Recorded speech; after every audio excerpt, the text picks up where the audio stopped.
cameras on? I'm sorry, Jackie. Oh, I was just saying, do we need cameras on?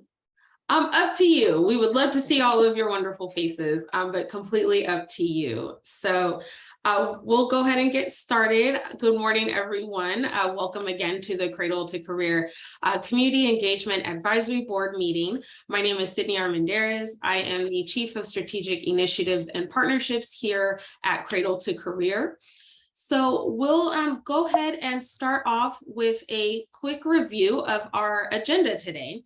So first, we will have a swearing-in ceremony by our Government Operations Agency Secretary, Amy Tong. Then we will have a Bagley-Keene presentation by the Department of Justice. Then I will talk about advisory board governance options, and Ryan Estriado will cover advisory boards and feasibility studies. Oh, my mistake. I will cover that. We did not change it on the slide. I will be doing that. And then we'll have a discussion on Cradle to Career branding by Shannon Soreto. And then Ryan and Shannon both will talk about the user-centered design process. And Shannon will review our California Colleges.edu communications plan. And then Ryan will finish us off with discussion on the student experience audit process. So we'll go ahead and start with a swearing-in ceremony. Most of our members were sworn in on our September 26th or at our September 26th meeting, but we did have a few that did not attend the meeting. My apologies for that. So I will go ahead and have our Government Operations Agency Secretary, Amy Tong, administer the oath. And so I believe it is Patty Chavez, Sasha Perez, and Lauren Asher who need to be sworn in. So if you can all turn on your cameras if possible and unmute yourself during this portion, and then Secretary Tong will administer the oath. Thank you, Sydney. And good morning, everyone, and good to see many of you again after the swearing-in ceremony or the oath of office last month. And I'm happy to finish our oath of office for the remaining members. And if I could have those two remaining members, please have your screen on and have your raise your right hand and repeat after me. Oh, by the way, we're going to do this together, with the exception of where your name is. So we're gonna, it went really well last time, so I'm sure we can do this. So let's begin if you're ready. I am here to swearing for doing the oath of office for the Office of California Cradle to Career Community Engagement Advisory Board. Would the members please repeat after me? I. Your name? Lauren Asher. I'm sorry, let's I think I probably interrupted the second. Let's do this again. Please repeat after me. I. I. Okay. Go ahead and say your name. Patty Chavez. Lauren Asher. Sasha Perez. Do solemnly swear Do solemnly swear that I will support and defend that I will support and defend the Constitution of the United States the Constitution of the United States and the Constitution of the State of California and the Constitution of the State of California against all enemies, foreign and domestic, that I will bear true faith and allegiance that I will bear true faith and allegiance to the Constitution of the United States to the Constitution of the United States and the Constitution of the State of California, and the Constitution of the State of California, that I take this obligation freely that I take this obligation freely without any mental reservation without any mental reservation or purpose of evasion, or purpose of evasion, and that I will well and that I will and faithfully discharge and faithfully discharge the duties upon which I'm about to enter. the duties upon which I am about to to enter. enter. Great, congratulations, you all. Thank you. Thank you. All right, Sydney, back to you. Thank you so much, Secretary Tong, and thank you, members, for getting through that oath virtually. I know that is not simple, so thank you so much for your patience. So next up, we will have some remarks from our Executive Director, Mary Ann Bates. Mary Ann? Thank you so much. And many thanks to Secretary Tong for being here this morning to swear in our members. I just wanted to welcome all of you this morning. It's wonderful to have you back together for our first substantive meeting. Last time was a lot of introduction and background. And today we're really looking forward to hearing your thoughts on some of the work that we're doing. So I just wanted to thank you for being here, to welcome you. And the one thing I wanted to just share is, this is your meeting. So we've prepared materials. We have a slide deck. Our team is going to walk through different things, but this is really your meeting. We would love for you to, speak up, advisory board members, and, guide the discussion where you'd like to see it go, because the purpose of this advisory board is for you to think through recommendations and input that our governing board can consider.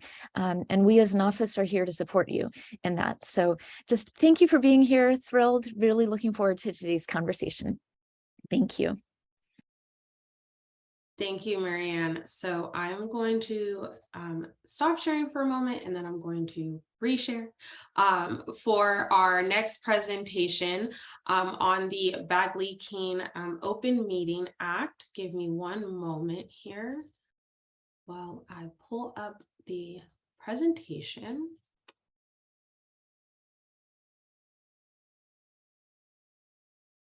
Okay. Oops.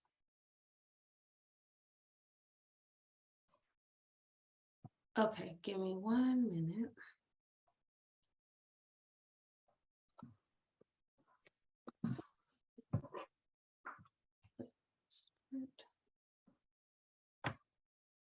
Okay, sorry about that. My Zoom is acting up with the screen sharing. Okay, so before I get into the Bagley-Keene Open Meeting Act presentation, I'll just go ahead and introduce our speaker.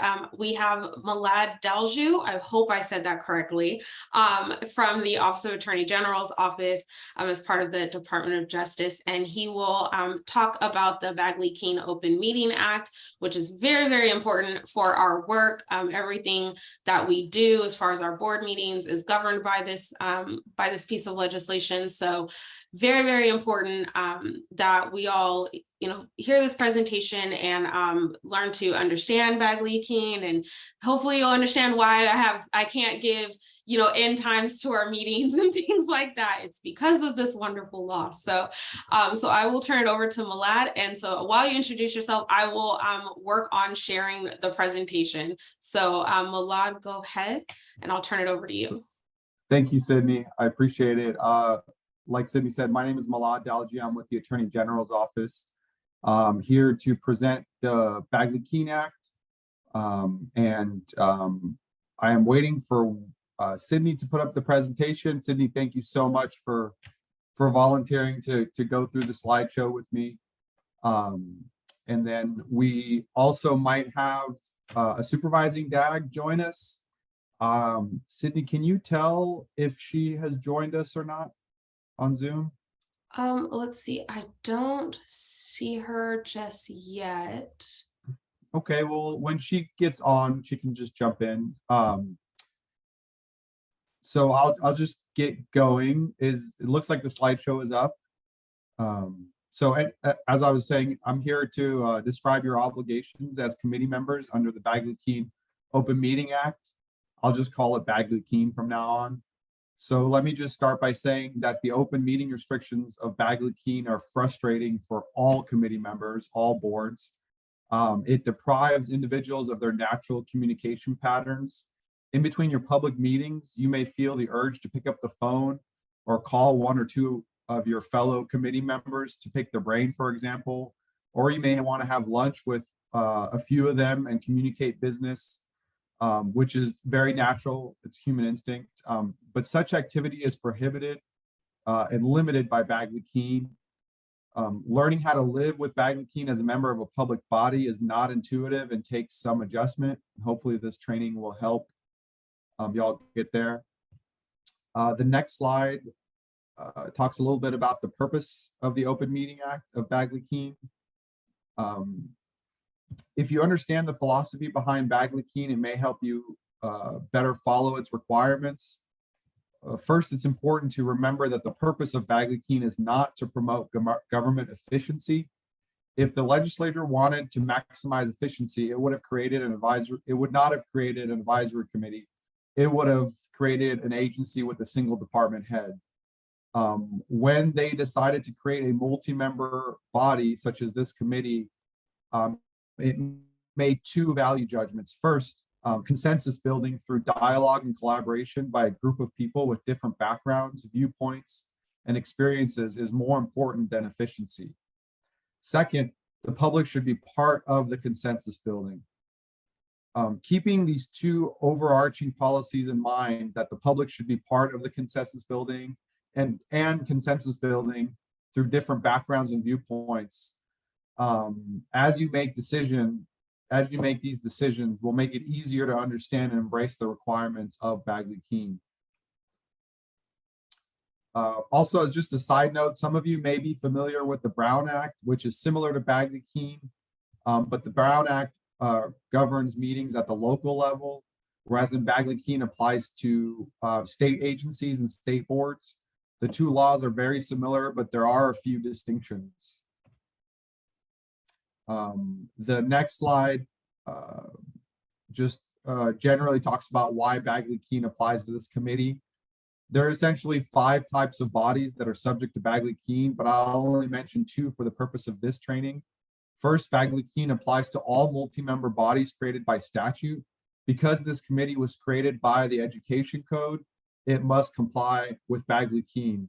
In addition, the code itself says that this advisory board has to adhere or comply with Bagley-Keene. This is true even though this body is only an advisory committee and does not have decision-making authority. The next slide will just talk a little bit. This may not be applicable to this board, but we'll go through it just in case it is. So a lot of boards and committees will create subcommittees for specific tasks. Bagley-Keene applies to advisory bodies created by formal action of state bodies. Advisory bodies are those that have at least 3 members and do not exercise decision-making authority. So if this committee creates a subcommittee of 3 or more members that does not have decision-making authority, that would fall under the definition of an advisory body, and that subcommittee as an advisory body to this committee would also have to comply with Bagley-Keene. If the subcommittee is less than 3 members, so if it's 2 members or 1 member, and it does not have decision-making authority, then it would not have to comply. Then it would not have to comply with Bagley-Keene.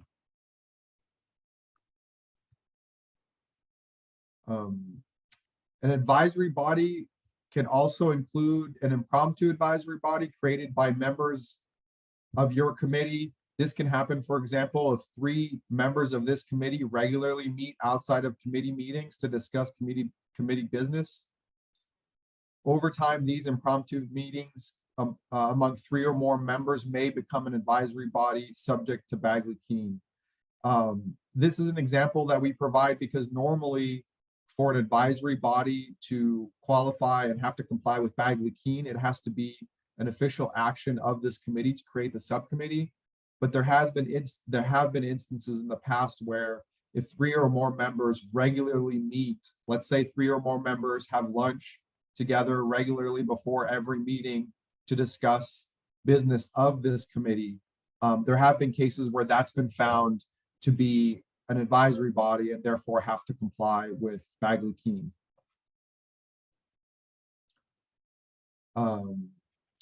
Also, Bagley-Keene applies immediately upon appointment, even before members take the oath of office and attend the meeting. The next slide is about what is a meeting. So the basic concept of Bagley-Keene is that meetings must be open to the public. What is a meeting? A meeting is a gathering of a majority of the committee to deliberate on any matter under the jurisdiction of the committee.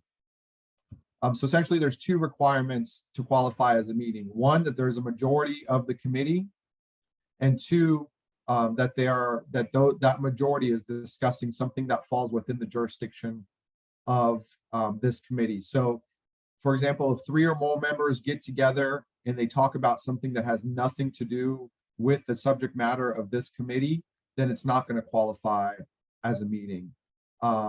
Also, if less than a majority discuss something, it's not going to qualify. But I would take that with caveat that even if less than a majority meet to discuss something within the jurisdiction, it can qualify as a meeting under serial meetings, which we'll discuss in the next slide. Also, I just want to say that deliberation includes all phases of decision making, from information gathering to making a final recommendation. So Bagley-Keene can also apply just during the information gathering period. So if a majority of the members are receiving information about something that's within the subject matter jurisdiction, that can also qualify as a meeting. The next slide talks about the serial meeting prohibition.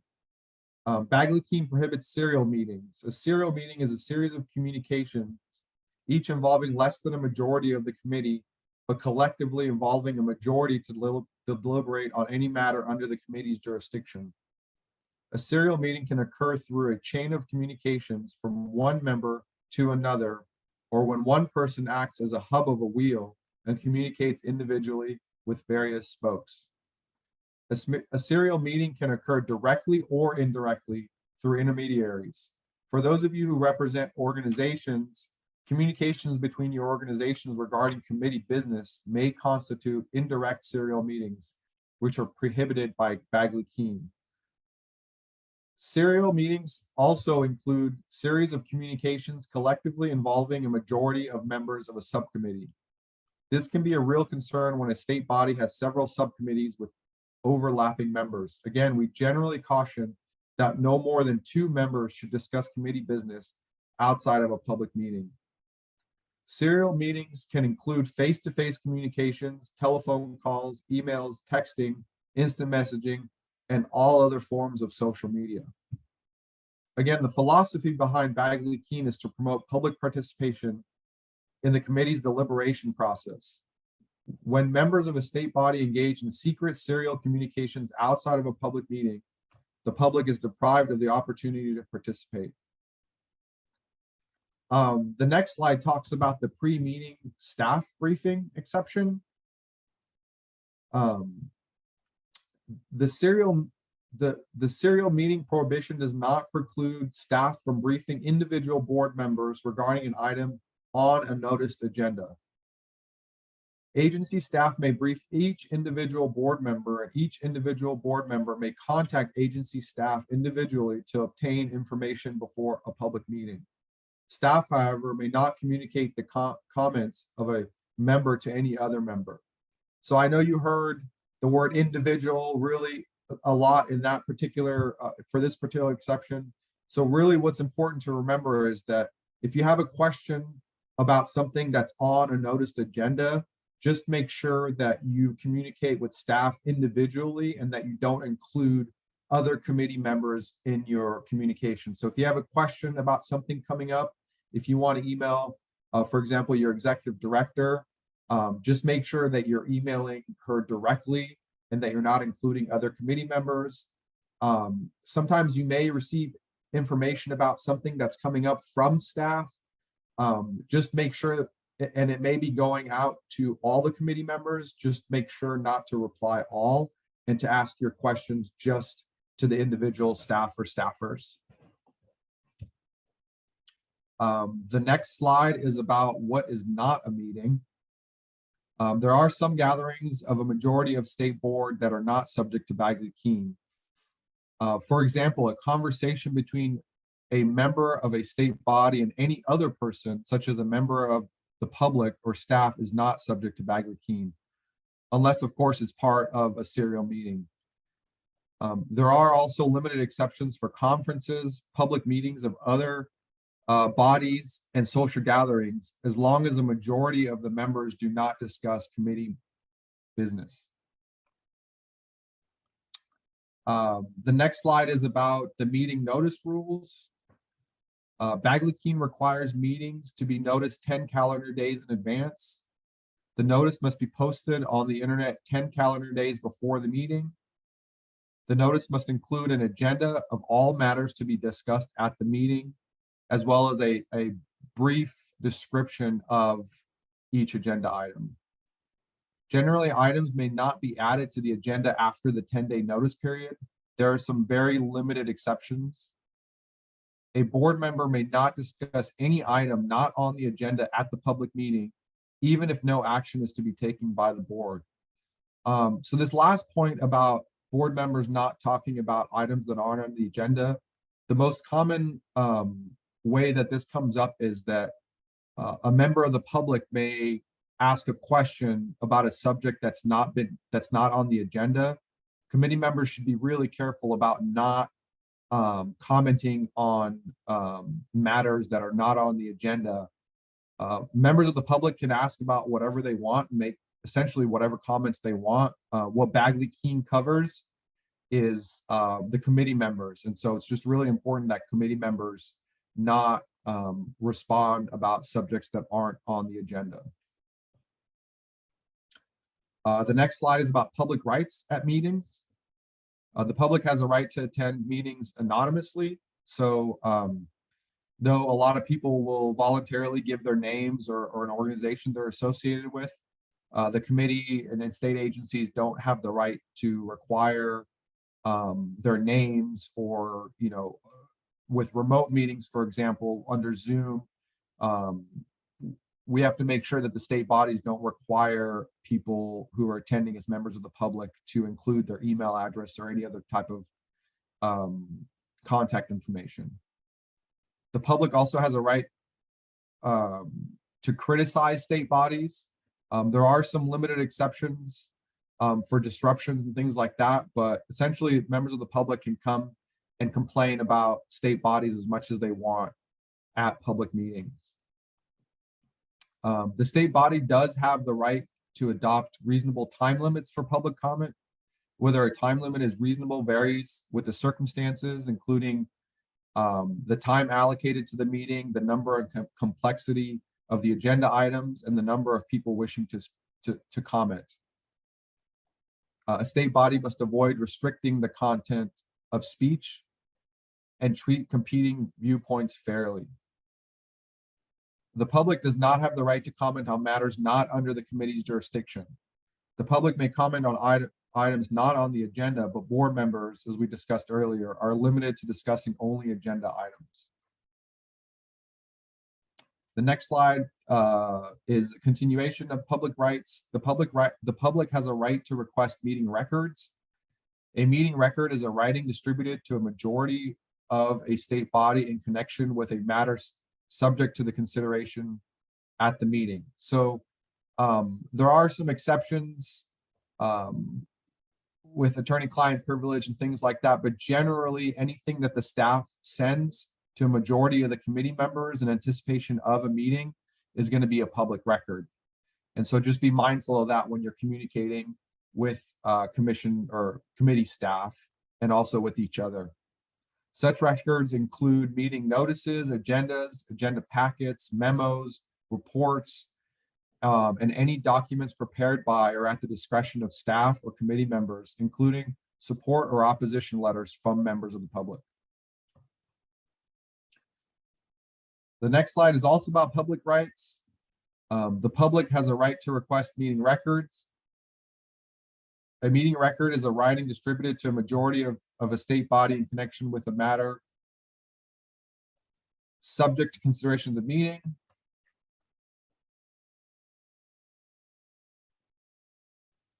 I'm sorry, I think I already went through this one.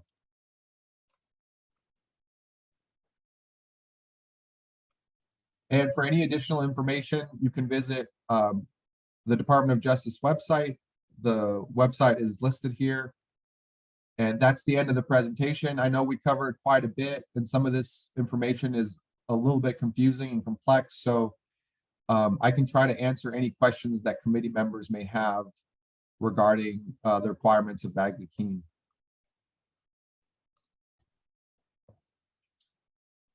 Thank you so much. So I see a hand from Jackie Neverez.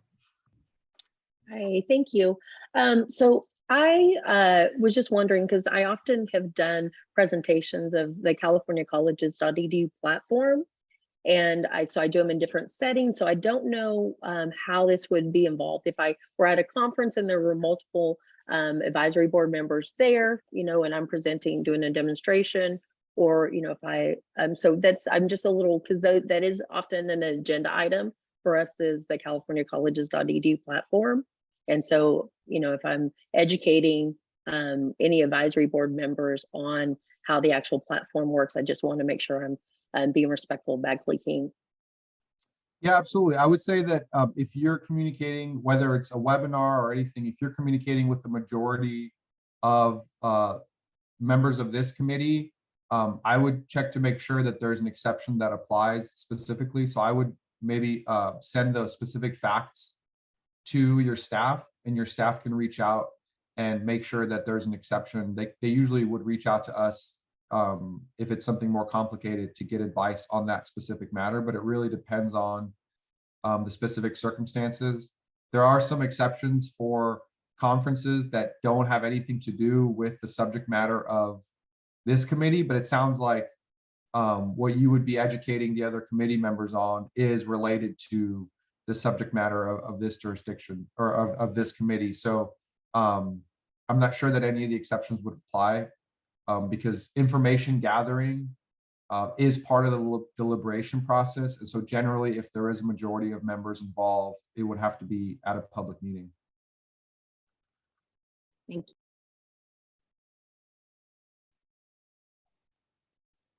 Any other questions from our board members? Or even C2C staff? Any questions? Okay, so go ahead, Marianne. I was just going to respond to the latest comment and question pairing. So just to clarify, if there are specific questions that come up, if you want to route the specific scenario or a question that you're facing, like, might this be subject to Bagley-Keene or not? Feel free to send that to Sydney. Our team can then review, work with our legal counsel, or work with DOJ to give a specific response in a specific instance. So this is complicated. This one presentation isn't going to answer everyone's questions.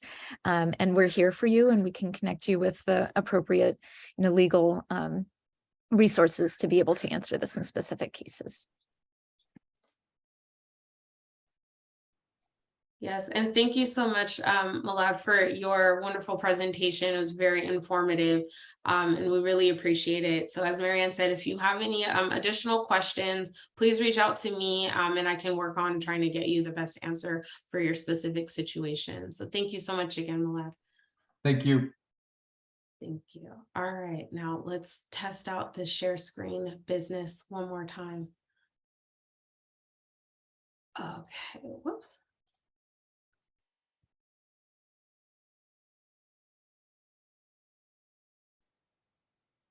Okay, perfect. So my turn now to go through the advisory board governance. So advisory board governance. So just to give some background on this, the governing board updates the governance manual annually, and the next round of edits are due in between December and January. So the governing board will probably approve amendments to the governance manual in February. So you're probably asking, why is this important to me? Well, because advisory board governance is included in the governance manual. So you might remember from our last meeting that we sent out a link to the governance manual on the C2C website. Hopefully you had a chance to review the advisory board sections that start on page 27 to just familiarize yourself with how the advisory boards will function. So with that being said, moving forward, during the November C2C governing board meeting, which is actually next week on the 2nd, the board will create a second governance manual ad hoc committee to amend the manual. Now, the C2C advisory boards can provide input on the manual through their own ad hoc committee. So again, like our last presentation mentioned, all ad hoc committee meetings will be subject to Bagley-Keene. So we would like to just kind of see how you all are feeling. If you would like to volunteer for an advisory board governance manual ad hoc committee to work through how your boards will govern, how you'll govern your boards, how you'll function. You know, do we want to require certain things, or how your meetings will function and things like that. So we'd love to have any volunteers. You might remember we put the ask out at our last meeting as well, but we're just doing a last call for any volunteers for this ad hoc committee.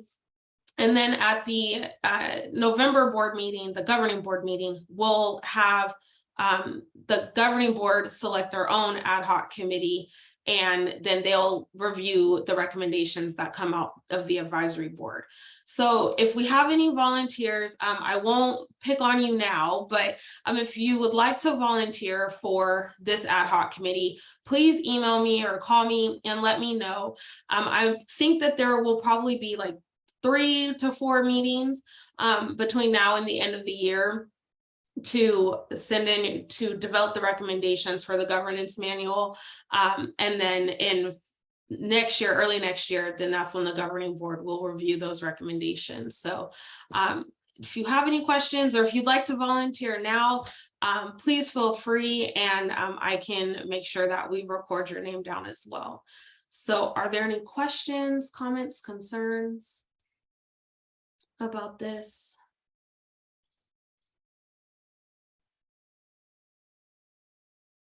Okay, I see Sarah, go ahead. Yeah, thanks, Sydney. And sorry if you mentioned this earlier, but how many members are you trying to get to for the ad hoc committee? Like, what's the ideal? That's a great question. I think probably between the two boards, if we can have maybe 5 to 8 would be great. So it would count as a Bagley-Keene meeting, but we'd like to have representation from both advisory boards if possible. Great, thank you. No problem. Good question. Any other questions?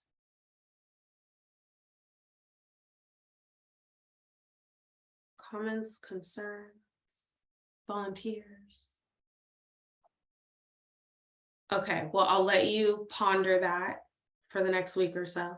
And then just let you know, if we do not have enough members to form an ad hoc committee, then it will be up to the governing board's ad hoc committee to decide how the advisory boards will govern themselves. So just keep that in mind.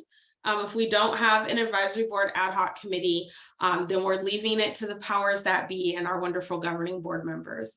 So just keep that in mind as you think about whether you'd like to volunteer. Okay, so with that being said, oops. I'd like to open it up to public comment on this issue, just in case any members of the public have any comments or questions about the ad hoc committee. So I will open it up. If you'd like to submit public comment, please message us through the Q&A function to indicate your interest. We can unmute you. You'll have 2 minutes to comment. And then we'll have to allow other folks to comment as well. And please keep in mind that while we love to engage with our public members, we are not necessarily required to respond to public comment. So please just keep that in mind if you do want to submit public comment at this time. So I'll give it a moment just to see if we have any public comments.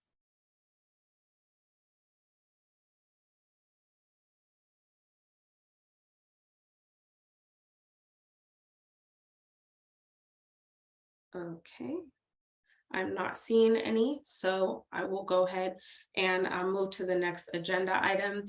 If you'd like to submit public comment, still you can also email us at info@c2c.ca.gov as well. So thank you.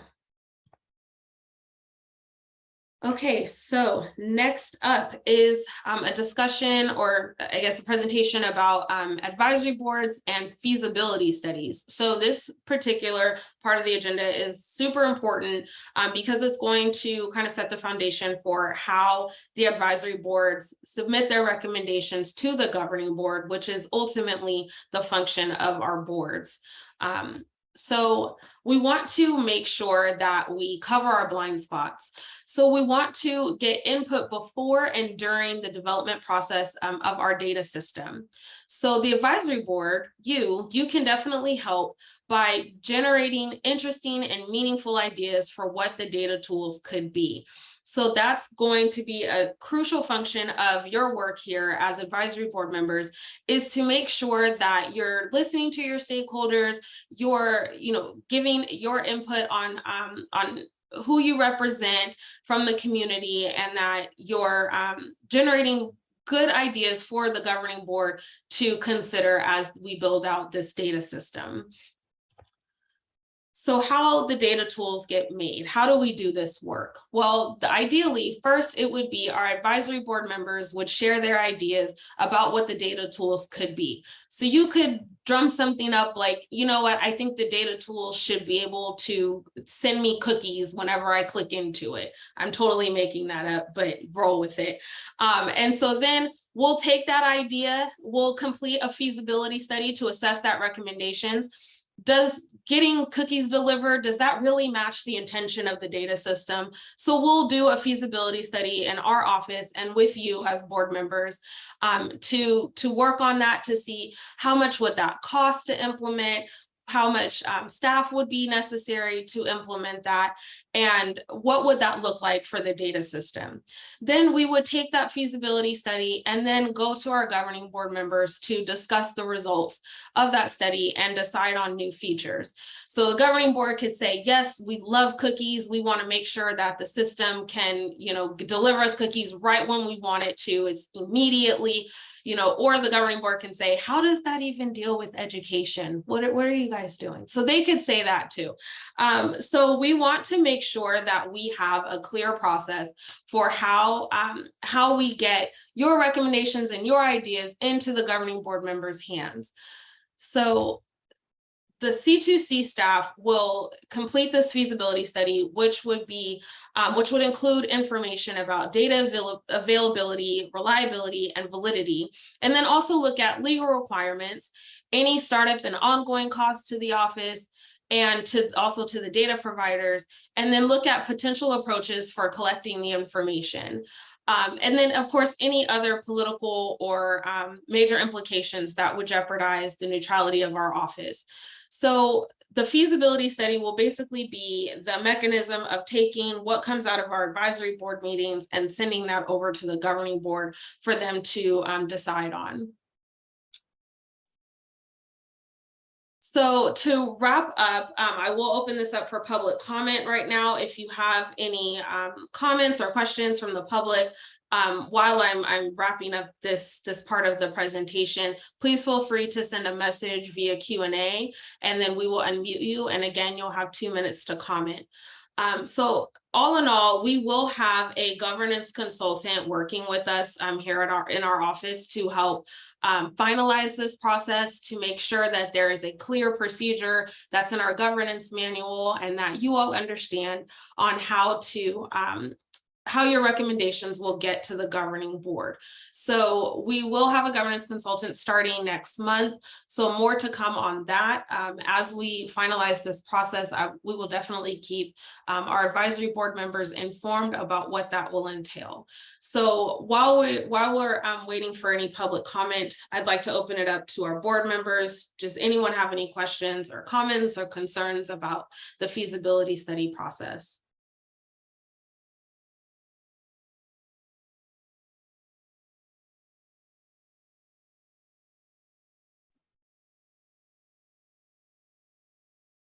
Okay, I'm not seeing any. Oh, Lauren Asher, I think I see your hand.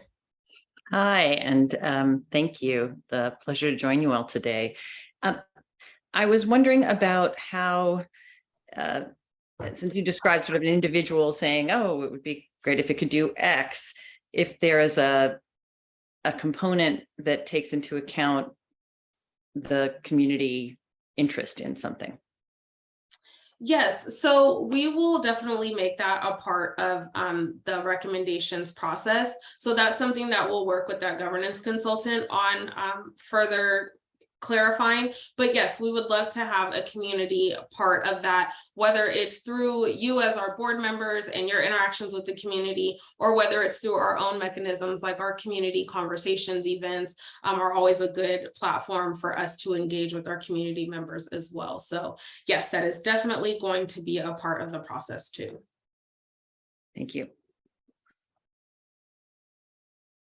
And Marianne? Thanks, Sydney. Just to connect this to what Sydney mentioned in the prior agenda item, I think this question around how this group, this advisory board, comes to consensus on recommendations is part of what that ad hoc committee could dig into. So the default would be that we facilitate these meetings for you, you have your conversations here in the meetings and come to consensus in the meetings. But if there's more that you think would be helpful to flesh out and work through on how you come to consensus on recommendations, how you as a board can ensure that there's community input on those recommendations, that's something that we could explore in that ad hoc committee. So I just wanted to connect the dots in how this agenda item and the prior one are quite connected. And the paragraph that Sydney had on the slide just now is literally a cut and paste from the current governance manual and how it describes the feasibility studies that our office can do as a service to you, for you. So just wanted to connect those 2 points and put in a small plug for working through that governance question. And Jackie, I see your hand raised. So just looking at like recommendations, in the form that we're in right now, we're making a recommendation. Is that being captured in any way in a data document? That will be part of the ad hoc committee consultations, decisions as well, something like that? Yes, so are you asking about like how do we capture the advisory board's recommendation to then move forward with it? So we can do that in a couple ways. One would definitely just be meeting minutes based on what comes out of our board meetings. Other ways can be something an onboard that can capture ideas. And so that's something that I can take back to our governance consultant to see if there's like a specific mechanism that works best for capturing recommendations and ideas coming from our board members. So I will definitely take that question back to our consultant as well. Thank you. Any other questions or comments from our board members?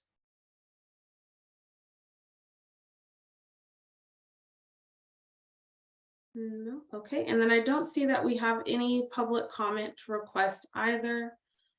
So we will go ahead and press on forward.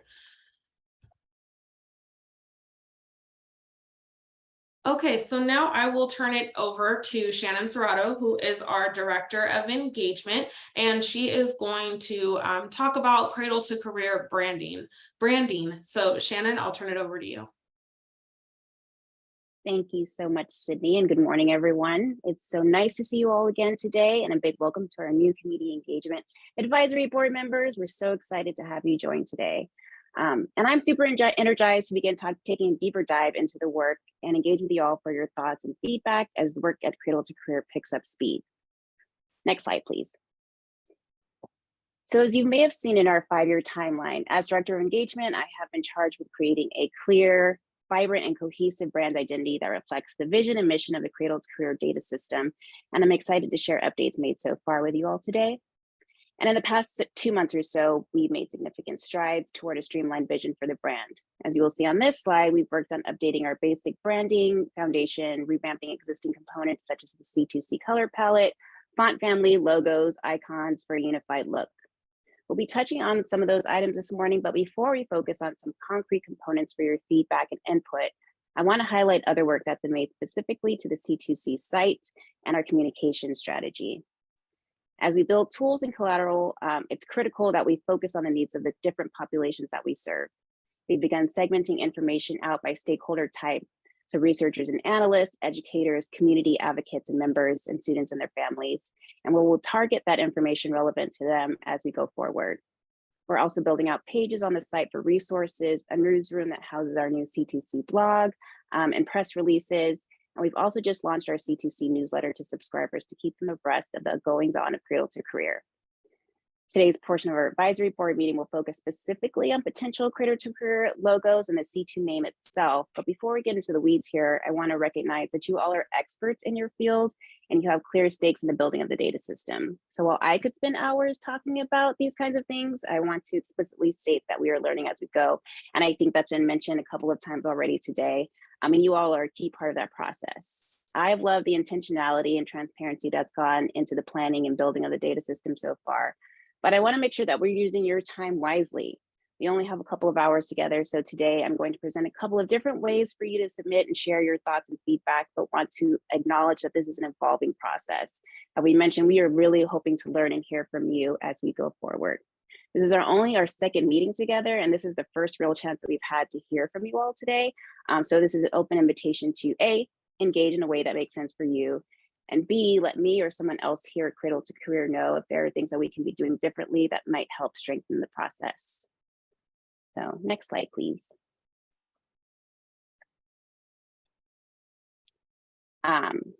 So for today's session, because I have discrete items for review and feedback, I've created a quick poll that I just dropped into the chat that's also linked in your onboard materials for your immediate thoughts and reactions. Beginning with the C2C logo, we want to convey the values and beliefs of the system visually, and we have 4 viable options that you see on your screen for input. The choices reflect key messages that we want to send. We want to show growth and action. The design should convey that we are data-driven, but while this is a serious endeavor, we want to be inviting and approachable. And because we're building a P20W system, it's important to focus on the overarching system, cradle through the workforce, and not just focus on graduation. So you'll see that in options A and B. A is a cradle in action and B is a growing person. And we want to focus specifically on California, which you'll see reflected in the California poppies present in options C and D. So I dropped a link in the chat to this quick poll. Please take it to provide your feedback. I know some folks have already done so, but this is just a quick way for us to get your feedback today. I'm going to give you a few minutes to think and review. And it looks like some of you have already submitted your thoughts, but a quick logistical note regarding ranking and the Poll Everywhere platform itself. To move your logo preferences higher or lower, you must first click into the logo section, and then you should be able to see arrows on the left that will allow you to reposition images up or down. So I'm going to take a pause and let folks take a look and submit your thoughts. We can also unmute if you have immediate thoughts that you'd like to share with the group. Again, we are trying out to see what works for folks. If people have strong opinions on logos, I definitely want to hear them. But we wanted to at least give you an opportunity to submit some form of feedback, some kind of opportunity to let us know what you think, while not taking a ton of time on things like logos, which are very important to me.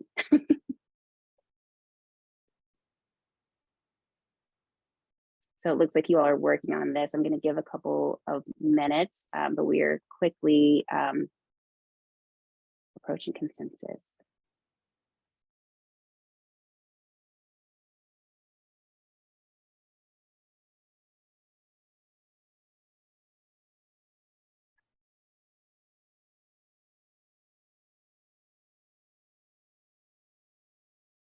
Okay, looks like we're almost done. A couple of you are still working through this.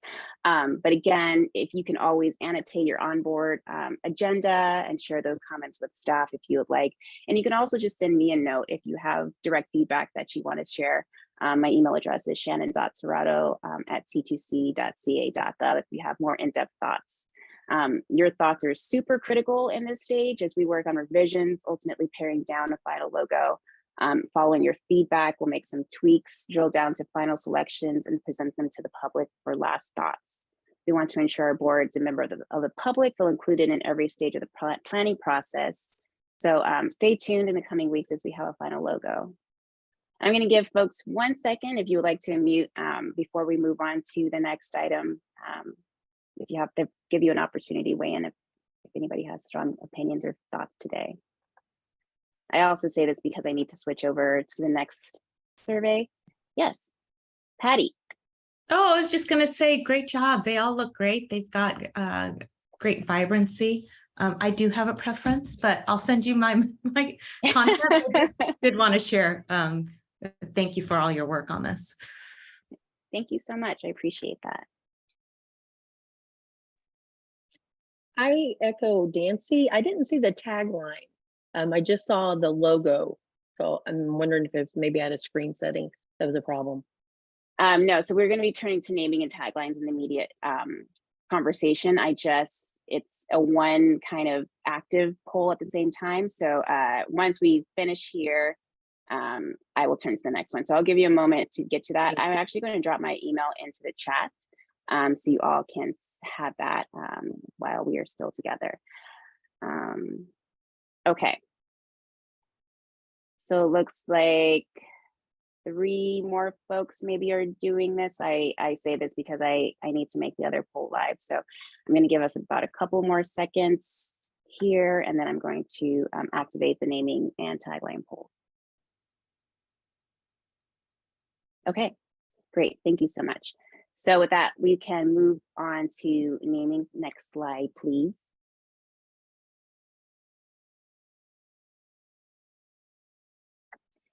So California's Cradle-to-Career system was named in state legislation to be California's source of actionable data and research for education, economic, and health outcomes for individuals, families, and communities.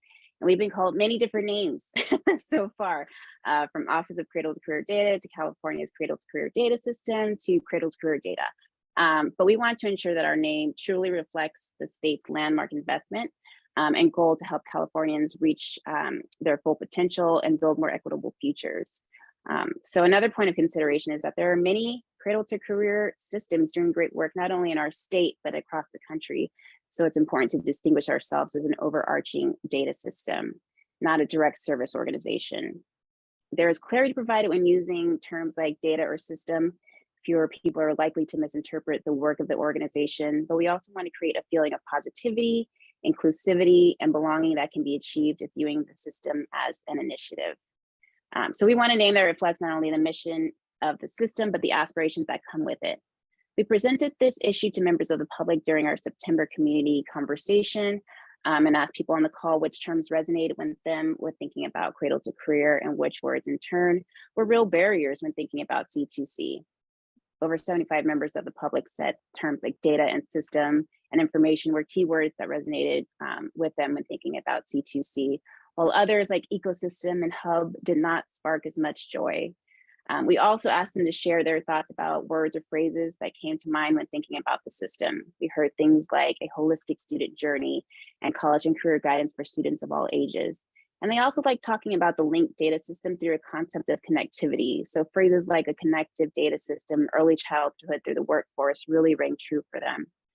So based on conversations with the community, we've synthesized their feedback to present a few Cradle-to-Career naming options and taglines for you all today. Again, I've created a quick survey, and let me actually just take this link. I'm going to drop it into the chat again for your thoughts and your preferences. You can share also alternate names and taglines if you so choose. I think we're getting close to a consensus here, or winning name. I feel it in my bones. You'll see that there are slight variations on very similar names, just slight tweaks to see which words or feelings really resonate with you all. So your feedback and input today will help us soon finalize a Cradle-to-Career name that we all feel good about. So again, I'm going to pause, let you all think about this a little bit, and provide your feedback. And again, if there are anything that you want to share now, Nancy, looks like your hand's up. Please feel free to unmute and let us know. Thanks. I was just wondering about the idea of the students of all ages, just in terms of how much this is a focus for K through 12 and then somewhat in college, but like, are we really including adult education and non-credit courses in that space? So if you could just provide a little bit more clarity. I'm sorry if that's, I'm not clear about that. Yes, no, thank you. That's really important. As I've said, we've heard from many members of the community that we really need to convey the P and the W when talking about the P20W system. So that was something that we were trying to get at, and what folks are really trying to get at through this students of all ages. We're not just focused on the K through 12 populations. Of course, there are key constituents, as you should say, people that we really want to serve, but we are talking about preschool through workforce, alternate pathways, those kinds of things. And we want to make sure as we were building the system that that is reflected. And so that piece of students of all ages is where that came from, to just show that we are not just thinking about kindergarten through high school or kindergarten through undergrad when we're thinking about these students. So Nancy, did that answer your question a little bit?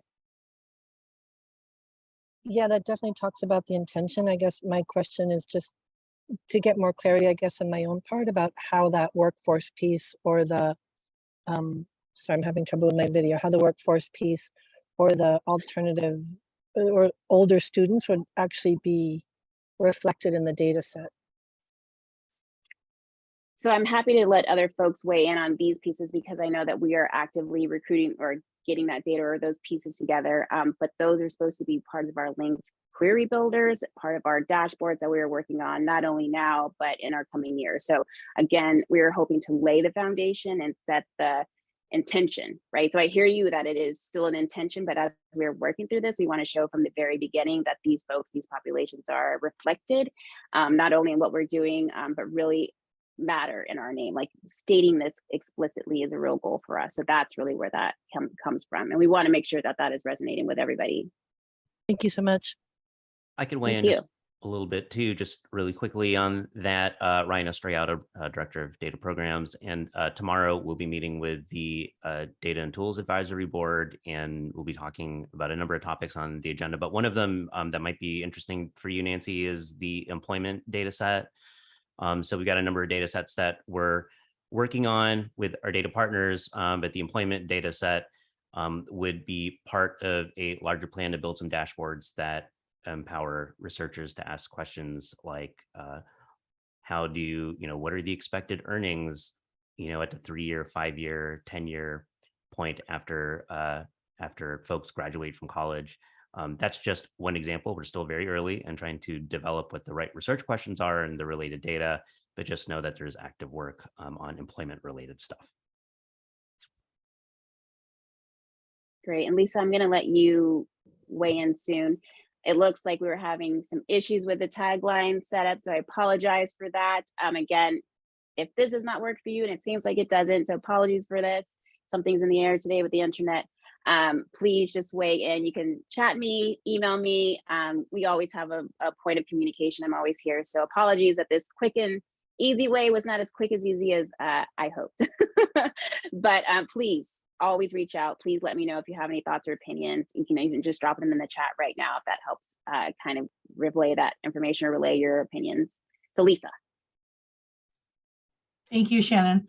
I love this naming and the tagline. The only thing I would wonder is in my work with our local workforce investment boards, in some of these taglines, I think one of the things they're going to come back and ask us in education is, like, I love the connective data system, creating equitable education pathways for all. I think that sums it up so nicely. but I think our workforce partners may ask us, even though we know it's being built out and it's there, where does workforce fit into that tagline? I think that's a question that we're going to get, that in the messaging is probably very important. So just a thought. I appreciate that. And like I said, we want to make sure like this tagline is tight, it is clear messaging. And so those things are really important when we were talking about the system itself. And I've heard you, and it seems like a lot of folks also agree that we need to make sure that workforce, preschool is all included when we're thinking about not only our name, but our tagline. So thank you again. Like I said, your input, your real true opinions and thoughts matter so much as we are building these things out. As Sydney said, sometimes there's blind spots. We are going down a particular path, and this is the moment. These are the moments when we can stop, take a beat, and make sure that we are truly building the system that will work for everybody, that this resonates with everybody, and it truly reflects the populations that we're serving. So again, I'm just so appreciative of your passion and interest in what we're doing, because this really does matter. So again, this is a great group already, but I just appreciate all of your time and attention on this. I second that, Lisa. I've been asked that already in just my conversation. So thank you, Lisa, for bringing that up. Thank you all. It looks like we're nearly done, and this last one was kind of not working out so well. So does anybody have any additional thoughts or feedback on names or taglines at the moment? I don't have a thought on those, but I did have one more moment. My apologies, Marcus, you Drake. No worries, Jackie. Thank you. Good morning, everybody. I just had a, sort of how I see taglines is that it complements the mission statement. And reading our mission statement, it talks about, education, economic, and health outcomes. I kind of want to see how the economic and the health outcomes are going to be offered through the data system, or is truly the emphasis going to be education outcomes? So I kind of want to get a sense of that, because I think that would help at least me think more clearly about a tagline that truly complements, and it's a shorter version of the mission statement. Great, thank you. Again, we are working with data partners to provide that linked system so that we will be able to pull in some data about health outcomes for students. So, when you are applying for things, you're saying, I only have so many dollars. They are also saying, hey, make sure that you think about CalFresh because you look like you could qualify for these things. So making sure that we can make those connections through the linked data system is what we're really hoping to achieve. So I hear that it's not as explicitly stated, but that is one of the goals of the work that we're doing. And I'm also happy to let one of our more data focused partners or members of the staff weigh in today. I don't know, Marianne, if you wanted to weigh in on that a little bit as well. Yeah, so if you look at our 5-year plan, bringing in data on health and human services is in a later phase. So I'm glad you raised that because we want to think about how we frame our name and our tagline to ensure that it lasts. And although, many of us engaging in this work and, the early work that we're doing is very education focused, the hope is to have a complete, cradle to career data system that is able to link in not only education data from, pre through K-12 through higher education and all of that, but also looking at outcomes in the workforce and understanding how all of this fits with health and human services. So that's a long-winded way of saying yes. Both the linked data system that we're building, the linked data set, and those practical tools for students and families in the long term are envisioned to encompass things beyond education specifically. So thank you for flagging that. Orkavia, do you want to? Yes, good morning. I appreciate the intentionality behind the system and the focus to eventually bring forth data that helps inform our workforce goals. I'm just wondering if the data system is intended to also align with the state's priorities. As you know, the state recently released the K-16 regional grant and identified 4 key pathways. And so I'm just wondering if we are going to do our best to ensure that the system aligns to whatever the state declares as its priority pathways, with, of course, with the intent of evolving. But is there any sense that this system is intended to align with the priorities that have been recently declared by the state? Shannon, I can speak to that if you'd like to. Sorry, I saw you were in meeting, so I was just gonna let you go. Yeah, that's fine. So I think the way that I would frame that is that we're envisioning building a linked data system that can help researchers, families, advocates, policymakers answer a wide range of questions, and for it to provide information and understanding, including on the current priorities. But I think we want to ensure that the data that's available can answer questions, yes, related to those priorities, for example, but also more broadly. I'll drop a link in a moment to a part of our website that actually outlines what the 200 data points are that were identified in the planning process and that will be included in that linked data system, in case that's helpful for people to kind of get the big picture of all of the range of data points that are ultimately planned to be a part of the data system.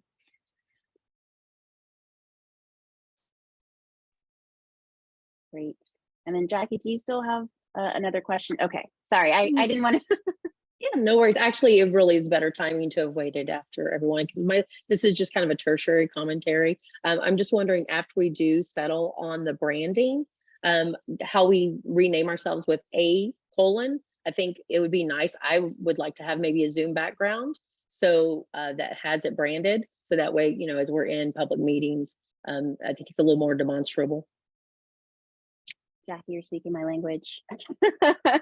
As soon as we finalize all of these things, we will be working on a full suite of, you know, revamped branding. So this logo will be gone. We'll have new options, new taglines, all of those things. And we'll also provide all of these resources to you as board members so that when you're out in the field doing this work, that you also feel good about representing C2Cs. So that is immediately on the docket as soon as we get some of this stuff drilled down. And you all have heard that these are things are in progress.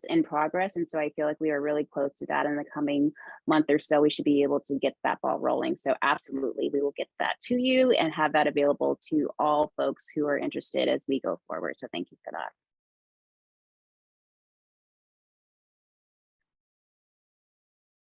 Any other thoughts about naming? I know it's a big deal. So we appreciate you all today. And again, I know some folks are already emailing me and I appreciate that. Always feel free to reach out. Again, chat, email, always here, phone calls. I think my phone number is on the site as well if you just want to call me directly. But anytime that you want to just chat a little bit more about this, if you have extensive thoughts, feel free. I'm always here. So I appreciate just your time and intention today. Okay, so let's go. Next slide.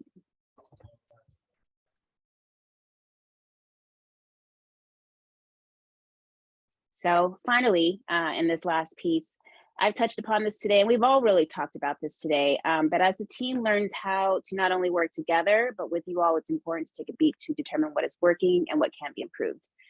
To date, we've held 3 community conversations, and this is our second round of advisory board meetings, and communication, transparency, intentionality has been central to the foundation of the planning and building of the data system.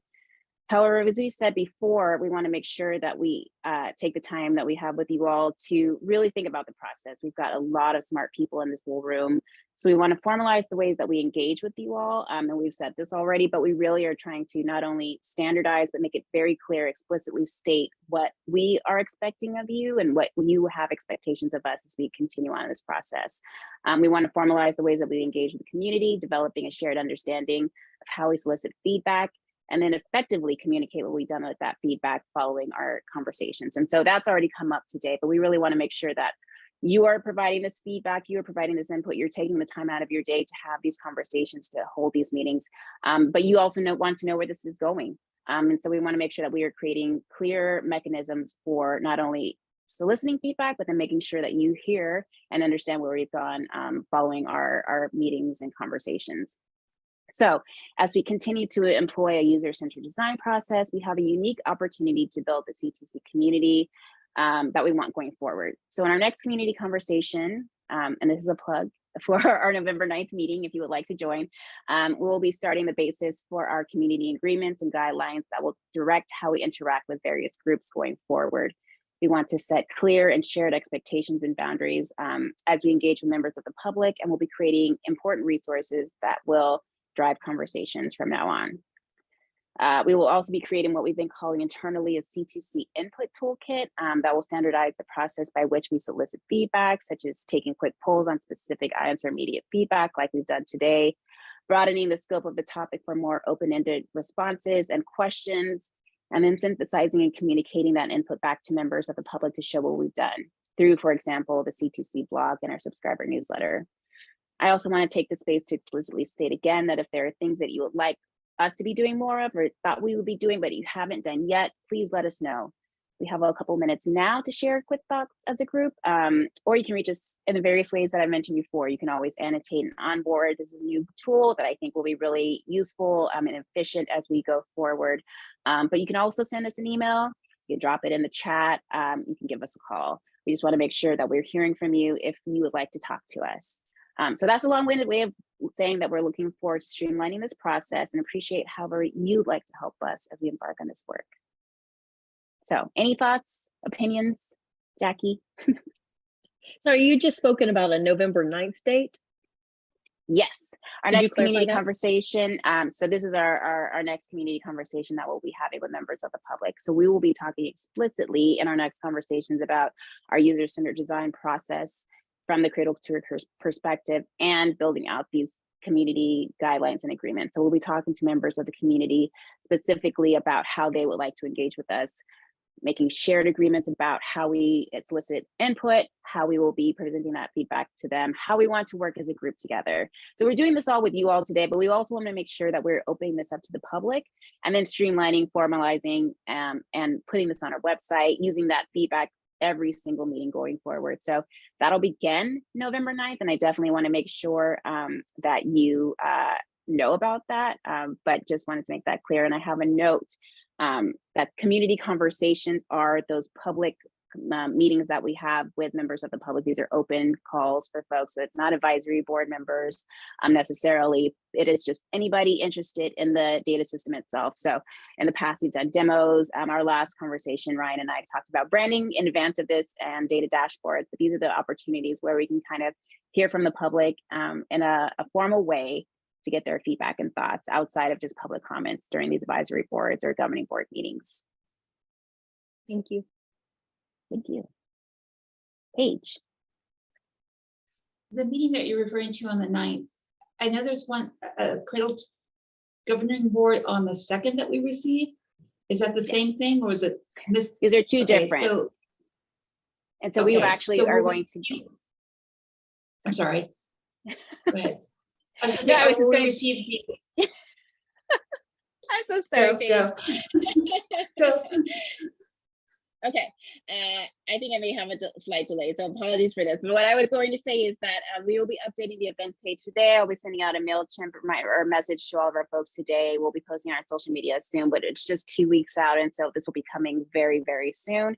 But it is not yet totally public. So this is a quick preview, and apologies that I was like, this thing is happening and you don't see it, but it is definitely on the docket. We have plans for the November 9th meeting that you will see soon.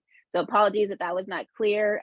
There is no obligation for you all to attend, but I just thought in case you want to be present, in case folks are wondering what's going on in these meetings, that we flagged it for you. But I apologize, there is no obligation on your end to attend.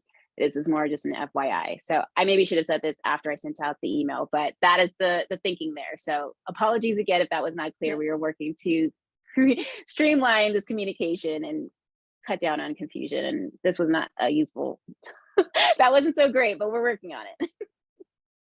So the email already went out for the to us on that particular date, or it will be coming to us? It will be coming today. It's coming out today.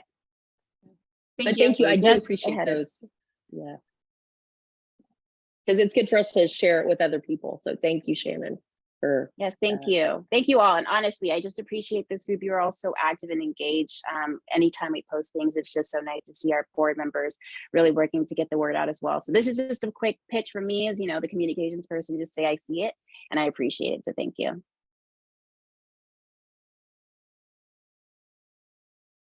All right. Any other thoughts, questions, feedback on this section? All right, with that, I will turn it back to Sydney. Thank you, Shannon. So now we will open it up to public comment. If you would like to make public comment, please submit your request in the Q&A using the Q&A function, and we'll unmute you. And again, you'll have 2 minutes to comment. We did receive one written comment through Q&A where Patricia Duro voted for the tagline, "A connective data system creating equitable education pathways for all." So I did just want to read that for the group. But if we have any other folks on the line who would like to submit public comment, you can do so now. So I'll open it up here for a few moments.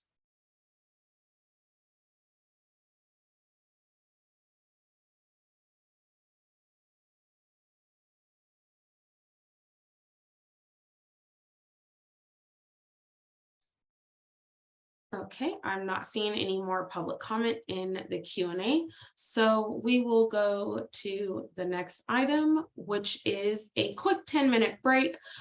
So I do want to do a time check with everyone. We are like zooming through our times that we had notated on our schedule. So we can give you a 10-minute break. We do have 3 more agenda items after this. So we are hoping to wrap up by noon. So I do want to just do a pulse check. Do people feel like they need a bit of a break away from the computer? Okay, yes, perfect. So we will do 10 minutes. So it's 10:50. So return back at 11 o'clock. Thank you.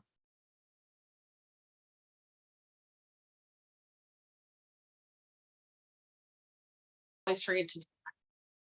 Okay, you're good. Sorry about that. Oh, no problem. No problem. Hi, everybody. I'm Ryan, and wanted to thank you for being here. I also hope that you had a nice break. I know that we've been at it for a while here. I am going to talk a little bit about user-centered design.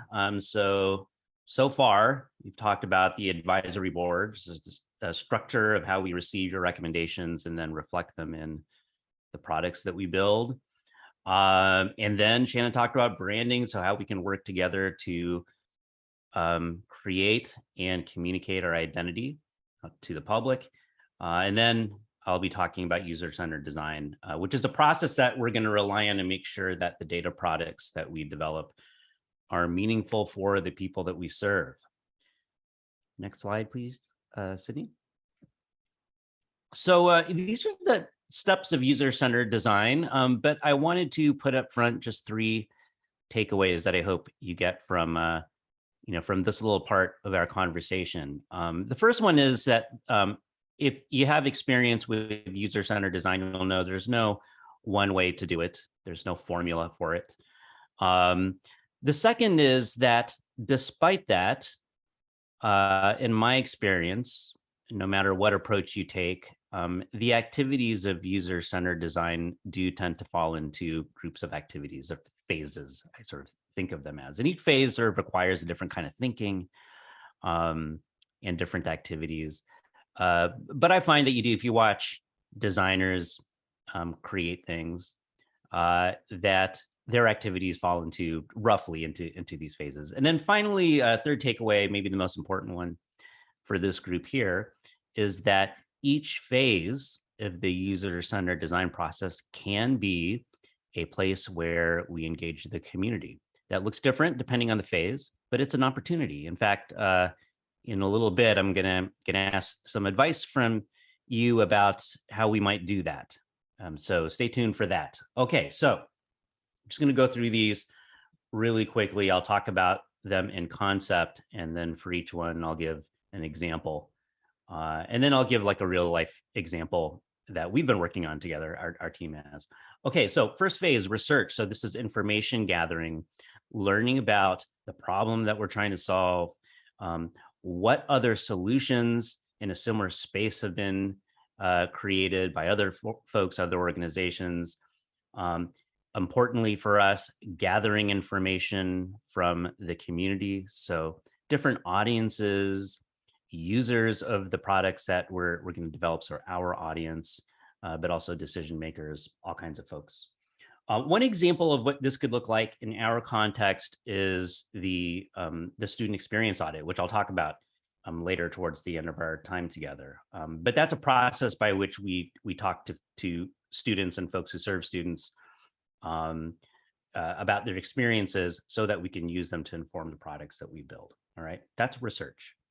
The next phase is synthesis. That's where we take all of the information that we've gathered, whether that be through survey or interviews or research out in the field, and then we put all of that together in one bucket and we analyze it. For themes that can be hard to spot when you look at one source at a time. So we've got a bunch of these sources together.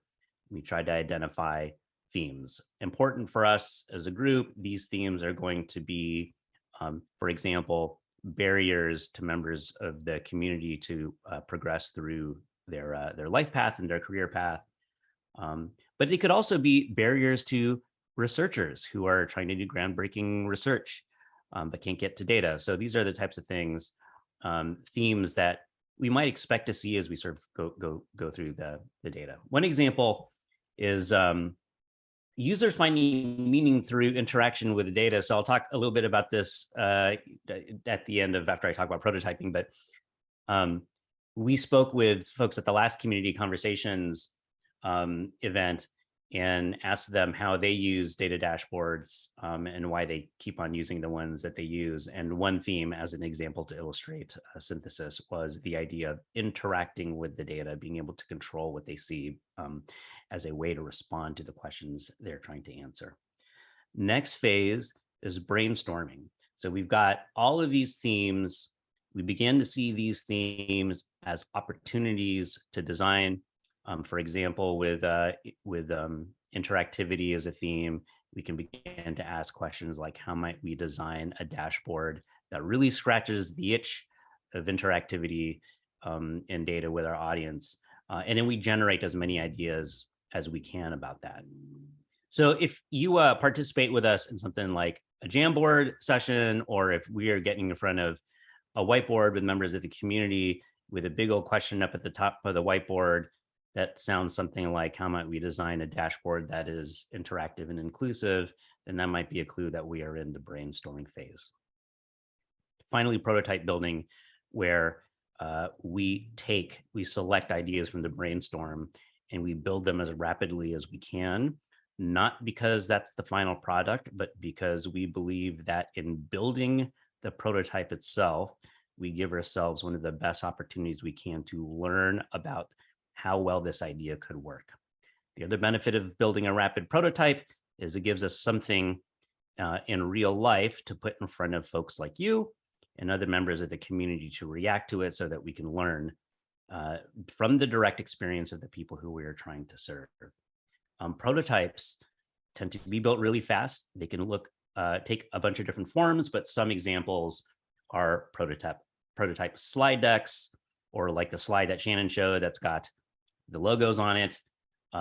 Flow charts, if we are prototyping what an experience or a process should look like, and mock-ups if we are doing something like data dashboards and we want to be able to see what an idea could look like in real life, then we might mock it up.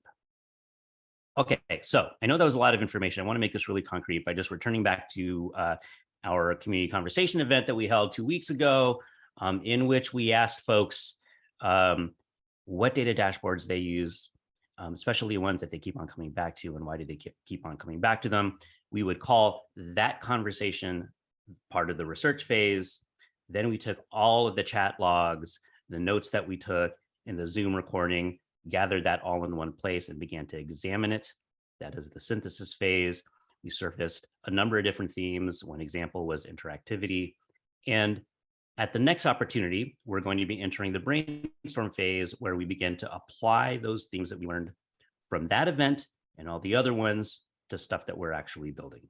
What I hope that you're seeing here is there is a mechanism by which the input that people give us finds its way directly to inform whatever it is that we're building, whether that be dashboards or a messaging strategy. Okay, next slide, please. Okay, so I've done a lot of talking. Now it's your turn. We're going to need participation from the community when researching a project, brainstorming an idea, testing a prototype. All of the different phases is a moment that we can invite people to participate with us. So share with us, members of the advisory board, share with us in the chat, or you can go off mute. Reflect on the people in your network. What person or groups of people come into mind for who should be invited to participate in this with us? Don't use any names, but just think of, folks, members of a kind of an organization, or maybe it's families or other members of the community. But take a moment to think about that and then share with us either in the chat or take yourself off mute. Who should participate in any number of these phases with us? Who should we be keeping in mind so that we can invite to the table to be a part of this?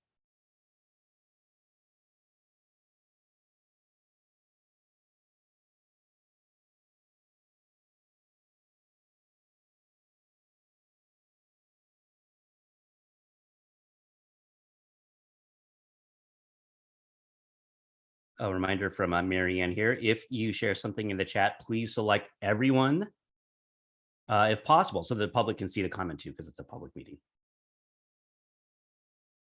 I don't see that we can select everyone.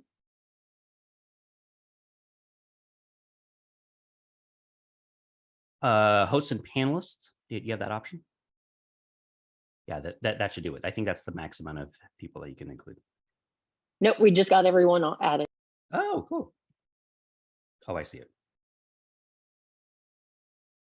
Okay, the trio, community federally funded programs. All right. Any others? Grassroots advocates, especially students, parents, those working in low-income communities. Oh, this is great. They're coming in now. Undocumented students and educators who serve them, adult school, non-accredited program students, nonprofits, faith-based families. This is great.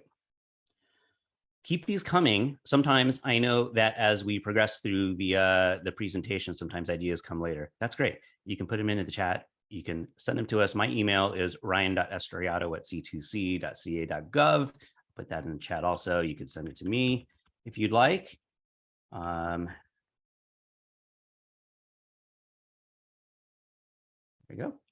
And we will do with this information as we did using our process for the community conversation events. We've got this chat log and we are going to add it to the growing group of information that we have, which we are learning about themes that we will turn into the design principles applied to the things that we build. Wow, this is wonderful, everybody. Thank you so much for sharing all of this. Really great. Okay. That's what I have for now on user-centered design. And now I'm going to turn it over to Sydney for the public comment. Great. Thank you so much, Ryan. So now is the time for public comment. Please submit your request for public comment through the Q&A function.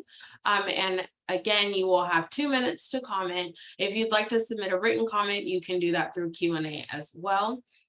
So I see 2 coming in right now. So it looks like Raquel Morales from the Education Trust West. She said that Education Trust West has a research team and works closely with educators of color who are interested in participating by sharing stories and reviewing prototypes. We have another comment from Darcy Harvey. I am interested in your community conversations and the process for engaging the public. Have there been in-person community conversations in addition to virtual meetings? What is the process for reaching out to the community to notify them of an upcoming event? Where and how do you reach out to the community? So I'm happy to address that one directly if that's helpful.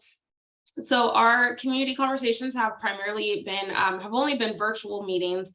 I believe the one on the 9th is our 4th community conversations event. So they are still brand new. So we are definitely open to hearing ideas about how we can expand these events and make sure that they cater to our community members. The process for reaching out about the process that we use to reach out to the community about the events is primarily through social media, through our C2C listserv, on our website. And then we also email our 3 boards to let them know that this event is coming up.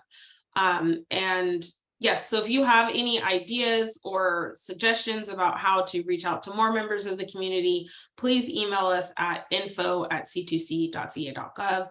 That email address is at the bottom of this slide as well. We're always happy to hear how we can expand those community conversations events, and we always love hearing about new topic ideas. Do we have any more public comments? I don't see any in Q&A, so I'll do a quick last call. Okay, I don't see any more coming in. So we'll chug along to the next topic on californiacolleges.edu messaging plans, and that is from our Director of Engagement, Shannon Serrato. Thank you all. It's so nice to talk to you all again. And just a quick note on the last question about how we reach community members when talking about community conversations. That's a really good question and something that we want to continue to work through as we continue this work. It shouldn't be in a silo. And right now, I think folks who are interested are the ones who are already keyed into the process. They are already excited about the data system. They already see how this can work with their communities and with their stakeholders and the populations that they serve. But we want to reach everyone. So I'm open to any and all ideas right now that you may have. We want to make sure that we're meeting people where they are. And so if you have any ideas or places that we should be posting or alerting key groups to, please feel free to share that information in the chat with me, again, in the email, because that's really important that we make sure that the community is in the community conversation. So thank you for that question. I know Sydney already answered that, but I'm just really excited to expand our growth here. So thank you again. So I'm going to turn to community californiacolleges.edu messaging now. So next slide, please. So I'm here to talk again about our 5-year timeline. This time, priorities around centering the existing californiacolleges.edu operational tool. Including the planning timeline was a mandate to prioritize communications around californiacolleges.edu by the end of this year, 2022, focusing specifically on messaging to districts on A through G alignment and messaging to districts on a one-stop application platform. To that end, we have clear, concrete plans for those items, demonstrating how the site links data for insights for students and breaks down barriers. However, questions have been raised about the tool's role in the broader C2C system, including by some of you all on this call today. And we've heard it might be helpful to tighten messaging of the overarching Cradle-to-Career system, clarifying californiacolleges.edu as a key tool in C2C's offerings, suite of offerings. So next slide, please.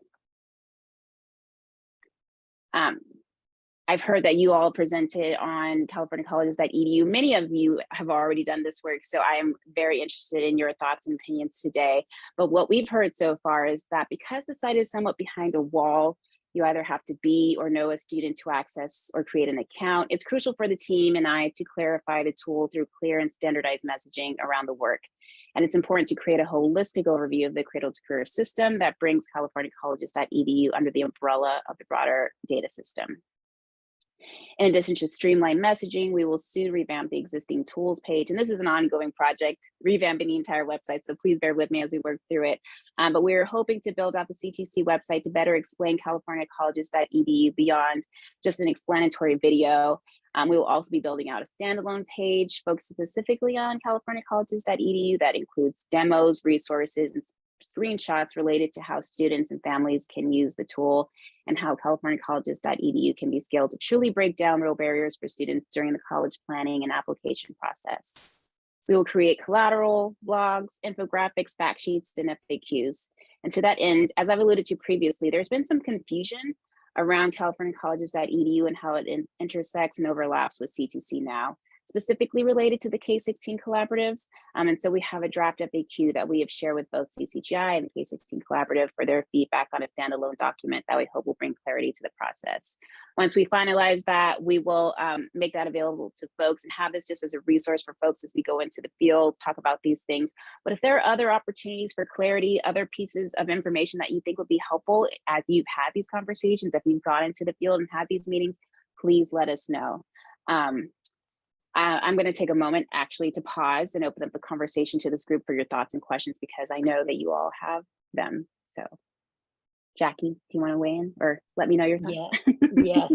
So I've been working with CaliforniaColleges.edu since like 2011, prior to them being revamped with as the academic planner for the CSUs. And one of the things I've found to be the most effective is using demo accounts and letting people get their hands dirty, right? Get in and get into that. So I don't know if these could sustain a massive, distribution, because I've used them just in pocketed selections. But something like that, might, it's been extremely effective, I should say. And it really has then led for people to then take it on themselves and go deeper.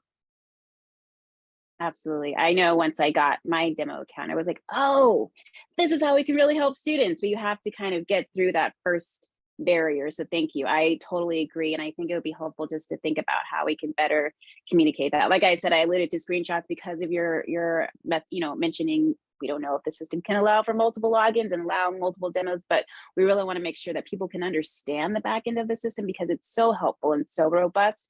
But as it exists now, you really have to be behind it to understand what's going on. And so I appreciate that feedback, and we'll think about better ways to kind of think about those demos and how we might be able to do some more interactivity or ways that folks can really kind of get their hands dirty and touch the tool itself. Sounds like Nancy also agrees with the demo. Any other thoughts? We are, of course, open to any and all feedback, but if you have specific ideas about how we might be able to reach, or how you all might be able to actually reach your communities for CaliforniaColleges.edu outreach, or how we might be able to better partner with districts, we're also open to that. And please feel free, again, you can shoot me an email, drop it in the chat. We can have additional conversations. Paige, please.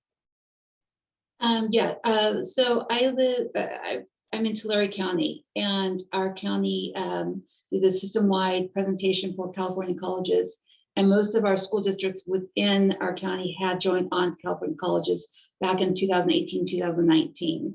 So we've been rolling this out. It kind of got a bump because of the pandemic, but it may be good to have school districts that are using it regularly to come in and report also, because I know there are some struggles. And finding the time to get it out into the classrooms and get the students on it. I think they've come a long way with their systems, but it's still a struggle, I think, for a lot of school districts to be able to get kids on there regularly. So maybe hearing that feedback might be a positive. Great, that's a great idea. Thank you. Lisa? To piggyback on what Paige said, all districts in my entire county are using CCGI. I have some models of practice. They've presented other places. It may be a good idea to capture some of those things and how they're being used. The other part of that is it's written into the K-16 grant that's the data system to be used. And so all of the districts that I'm speaking of and that Paige was speaking about are participants listed in our Tulare Kings College and Career Collaborative to capture, and we're starting to now have baseline data and different things with K-16. So it may be somewhere that other state entities are already using, that we have a wealth of data of districts who are using it. Thank you. I'm a kind of an analog person, so I'm writing these down because I want to make sure I capture all these great thoughts. So apologies for the pause, but I really appreciate all this feedback today. Jackie, do you have another comment? I was going to say, one of the other things that I have found to be really helping people to engage is to link californiacolleges.edu to the work that's already been done. So similar to what we were saying about the guided pathways, I've done a series of called CCGI admin experiences where I'm showing how it meets their WASP, their LCAP, how it meets their one-on-one parent interactions, how it's meeting to clean up their A through G. So I think if we are looking at what those metrics are that they need to perform on a daily, then how CCGI can, californiacolleges.edu can meet that is really effective. And then I'm also just going to say that californiacolleges.edu, the actual branding name, I think we need to do some communication around that. It's all post-secondary. It includes certificates, it includes associate degrees, it includes, and that's not clearly communicated. My example I tell students is I say, it's like Nike, they do more than just shoes. But really, I think we need some communication and branding, or around that brand name. Thank you, super helpful.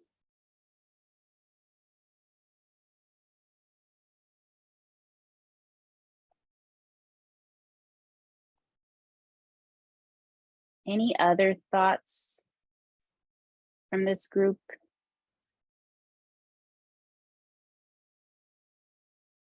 Well, as I said, I appreciate you all, and I might follow up with a couple of you as we are building out some of these plans, because as I said, we have kind of real concrete, discrete ideas for just messaging and clarification, but I think it's super important to be thinking about how else we might be expanding that.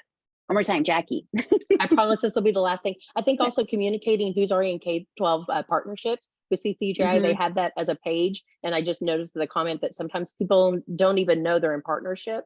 And so if that's something that Cradle-to-Career can be backing, that communication at that level, it says a lot when it's like, oh, well, Cradle-to-Career is saying, and because CCGI is saying it, but I think just the more entities that are supporting that knowledge is, makes it a little more prolific.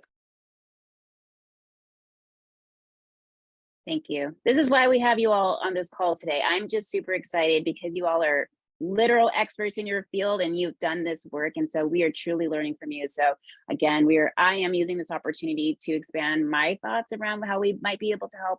And it's really, really great to have you all sharing this feedback today. It is super helpful already. I'm already very excited about next steps. So thank you. If there are no other comments, I think this is the end of my portion for today. I'm going to get started on the work, but I'm going to turn this back to Sydney now. Perfect, thank you. So opening it up again for public comment, please submit your request to provide public comment via the Q&A function. Again, you'll have 2 minutes to comment. I don't see any requests right now, but I will open it up if you'd like to submit your request. So I'll give you a few moments.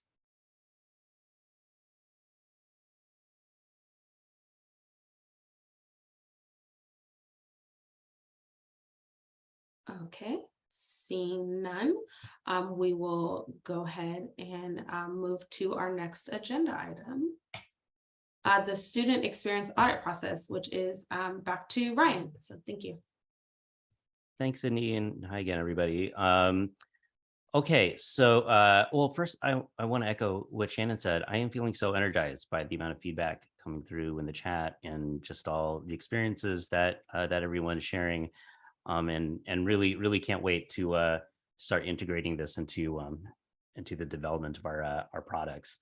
We're going to talk on the last agenda item that we have, which is the student experience audit, and I'll explain sort of exactly what this is and what it's beginning to look like. I want to take a moment to thank a couple of our members, Jackie and Mare. I know Mare's not here today, but Jackie and Mare took some time to chat with me one-on-one and just staff briefing, give me some advice on the best way to do this and who we should be talking to, and my first real taste of what this collaboration can look like in real life, and that was really exciting. So thank you to Jackie and Mare for that, and look forward to doing that with more people as the work continues.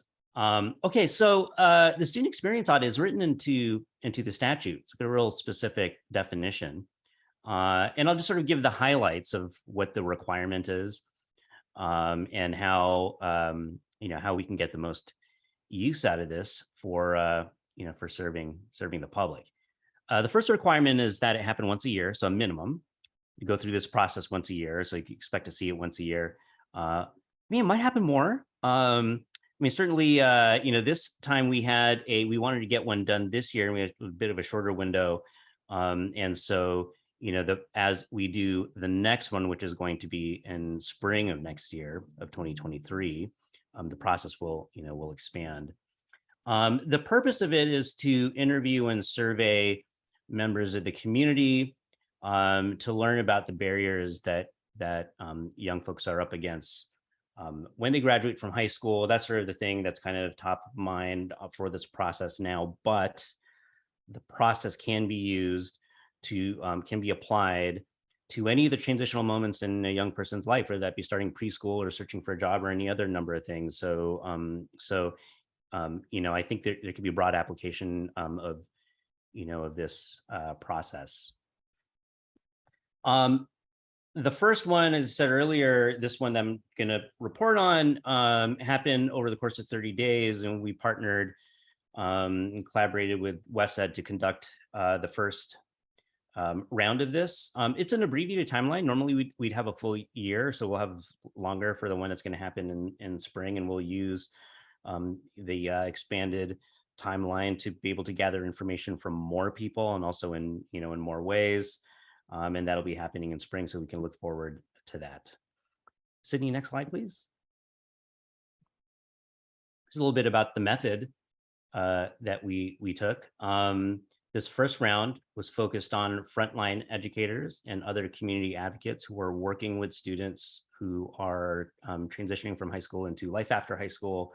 And so we were looking for folks like community college staff, high school counselors, community-based organizations.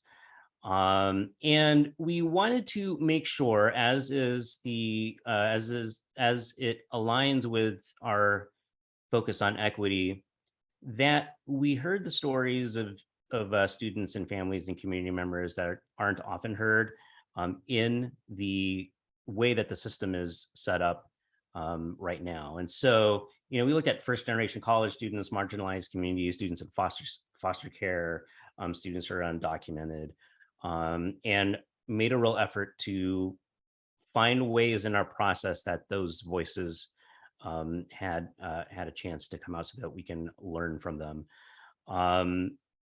Each interview was brief, was about 30 minutes. And I think was just over 10, I believe, that we did in that period of time. This is an interview setting we try to create as safely as possible for the folks who were doing this with us, through getting their consent, but also making promises that we would learn from the information across the whole group of people, and that nobody would be identified personally by this, of course, standard methods for this type of work. Next slide, please. Okay. Oh, I'm sorry, Sydney. Let's stick on that last slide. But I got a couple more things to say on this one. Thank you so much. Oh, I apologize. I think I got my wires crossed here. Let's go to the one that says pain point number 1. Is it the same more? There you go. Perfect. Okay. So earlier I talked about the user-centered design process, and we talked about the part of it where we surface themes. Okay. And so same process we use here, where we take all of the interview data and we look at it across a number of people, and we try to find themes, particularly ones that are harder to see when you are talking to just one person, right? We found a number of these, but I want to present one of them here, which is that the educators and the community advocates that we talked to regularly brought up how difficult it is for students who have specific family situations that don't tend to be served by the way the system is set up right now. So I'm going to make that concrete.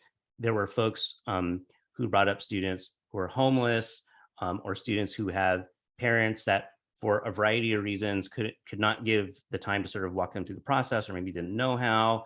Divorced parents and students who are in foster care. The thing that came up as a theme that these groups of students had in common was that the way the system is set up now, so what I mean by that is the system to apply for financial aid and to plan for college isn't naturally set up to address the complexities that arise from the lives of the folks who are in these situations. And so, we learned a couple of real specific things here. Obviously, won't go into detail. These are private stories, but just talking in broad strokes here, that there were stories of personal hardship that came from families. So, for example, if you got families who parents who are working and the young person is responsible not just for accomplishments in school, but also for helping out around the house and raising kids and stuff like that. That is not only a personal hardship, but one thing that I learned personally was new learning for me was that that also leads to situations where it is difficult to get required information that needs to be put into the system in order to apply for the financial aid, and specifically parent employment information. Makes it even harder to work that part of the system if the student or any other member of the family is undocumented. Then these are other sort of barriers that come up for folks in that situation that aren't there for folks who are not in that situation.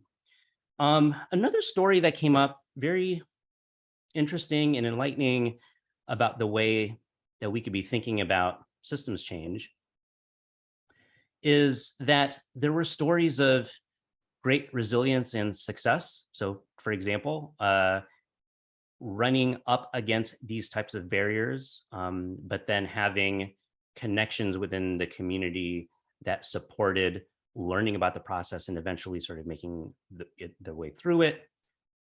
But again, the sort of learning here is those stories are there because students and families are resilient, but these are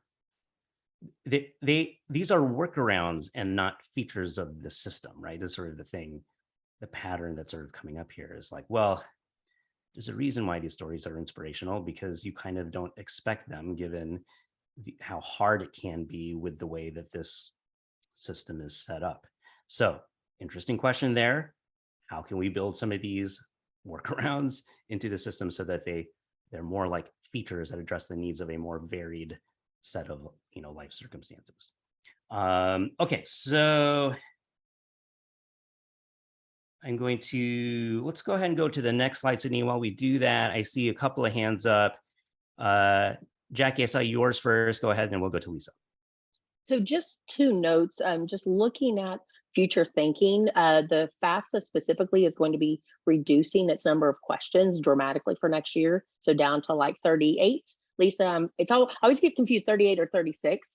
But I'm hoping that system, because we'll be changing. I don't know if one of the questions is, what is the date your parents got divorced? Not many parents put that on the calendar and then their kids know it. And so I think things like that may not exist. And I'm not specifically saying that's a question that's going to be removed, but I just want us to take into consideration challenges that we may have right now with FAFSA, we may not have at the same time next year. Thank you. Noted. Lisa, I see your hand up also. Go ahead. Yeah, in my daily work, I'm a foster youth and homeless coordinator for our county. I think that John Burton Advocates for Youth is probably a group we should reach out to that does a lot of work with foster and homeless around this. We worked in this last year in our county alone. There's programs out there that should be helping students. There's their role as a county office of education. So I think that there are tools and workarounds that exist already that we can capture. And I can speak for my own county. We had a 92% homeless rate completion of the FAFSA. That is phenomenal, because before we put some systems in place, it was in the 30s. So it's definitely a pain point, but I think there are things being done that we can capture, and we work very close with John Burton, J-Bay, to make sure our kids have that access. So I think there's some definitely systems in place. Thank you, Lisa. J-Bay was on the list of the people that the folks that we talked to and will continue to be. So thank you for saying that. And I may be contacting you to get some ideas from you. So thank you for saying what you did. Patty, I see your hand up. Go ahead. Hi, Ryan. Thank you so much for this information. And I know there's must have been many more items in that.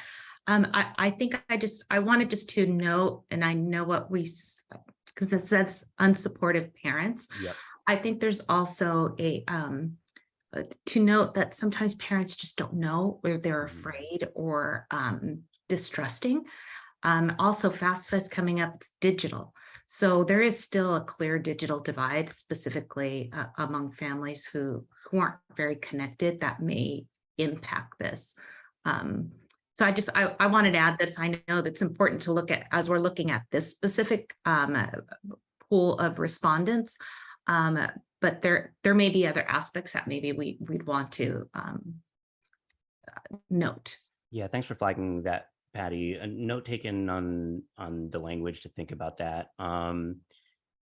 I want to say also, like, I know that this is a theme that we're continuing to sort of look at and unpack a little bit, but there were some conversations about trust in systems. That was definitely a thing that came up. And you're sort of looking at that a little bit more, and I think it'll probably be something that we'll pursue more to get more stories about that and understand the nature of it. So I'm glad that you brought that up. And certainly, your instinct is 100% on point. So thank you. Other questions or comments? I got one more, 2 more slides here before I move on. Okay.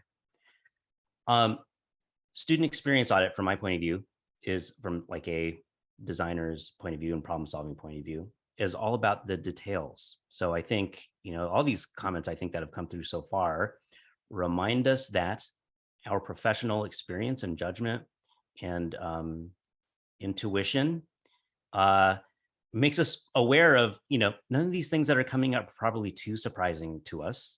But what we seek to learn from the student experience audit are the details, because it's in the details that will help us understand how we might design the products that we build that can be a part of folks using them to solve these kinds of problems. And so in that spirit, one of the things that came up, patterns that we surfaced also, were some practices that folks out in the field are using. And so I've noted some of those here. I won't go through, through all of them, but what our colleagues from West Ed, the interviewers, sort of spotted, not surprisingly, is the folks who care deeply for the students that they serve are finding ways to get around these, some of these challenges. So, one example is setting up individual and coaching support for students who they know have family situations that are not sort of amenable to the way the system is set up right now, that sort of sets those barriers up. And then following them individually.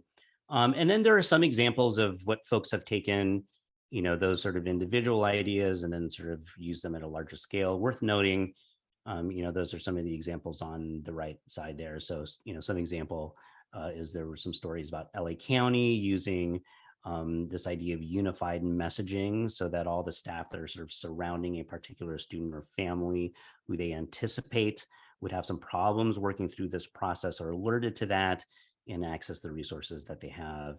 So that's one example of taking that idea of individual coaching and then sort of scaling it up to, a larger group of people. So the student experience audit can help us sort of surface some of the things that people are trying and just gives us a better sense of the landscape. Okay. Last thing I'll say on this, just to bring it back to human beings, because that's what we're all about, is this final slide here that I have.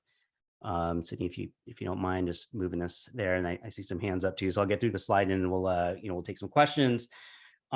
This is a quote from somebody that we interviewed who said students with non-traditional circumstances need one-on-one assistance because of the forced disclosure of sensitive information and the self-identification that naturally occurs when applying for financial aid. So this goes to that question, that sort of idea that I talked about earlier, which is intuitively these problems when discussed broadly are not surprising to us. But what I think there is still left to learn is exactly how these life circumstances can lead to very just specific barriers. Like there is literally a part of the form that is difficult to fill out when I'm in a situation like this. And, that is sort of one of the the parts that's coming out of this for us. So we are very much looking forward to expanding this work for our spring round, the student experience audit. Please expect that I'll be contacting folks for some advice, as I did this time around. It was super helpful. And we'll keep on pressing on. Okay, so I'm so sorry because I didn't see whose hand went up first. I'm just going to take it as it came up on my screen here in order. I see Nancy's hand. Nancy, go ahead. Hi, I just wanted to, I was able to do part of the student audit, and I didn't see any of the information reflected specifically around undocumented students. And so just thinking about how we can ensure that, although it might not be a theme, that it wasn't identified by multiple different people, that we would be able to ensure that those kinds of specific considerations are included. And Yeah, sorry, thanks. I'm trying to get my video to go on and I can't make it do that. Oh, it's okay. Thanks for saying that, though. So what I can say is it did come up a bunch of times, and I spoke about it broadly, and didn't share kind of the specifics of the stories and stuff. I instead tried to just share the insights that came out of it.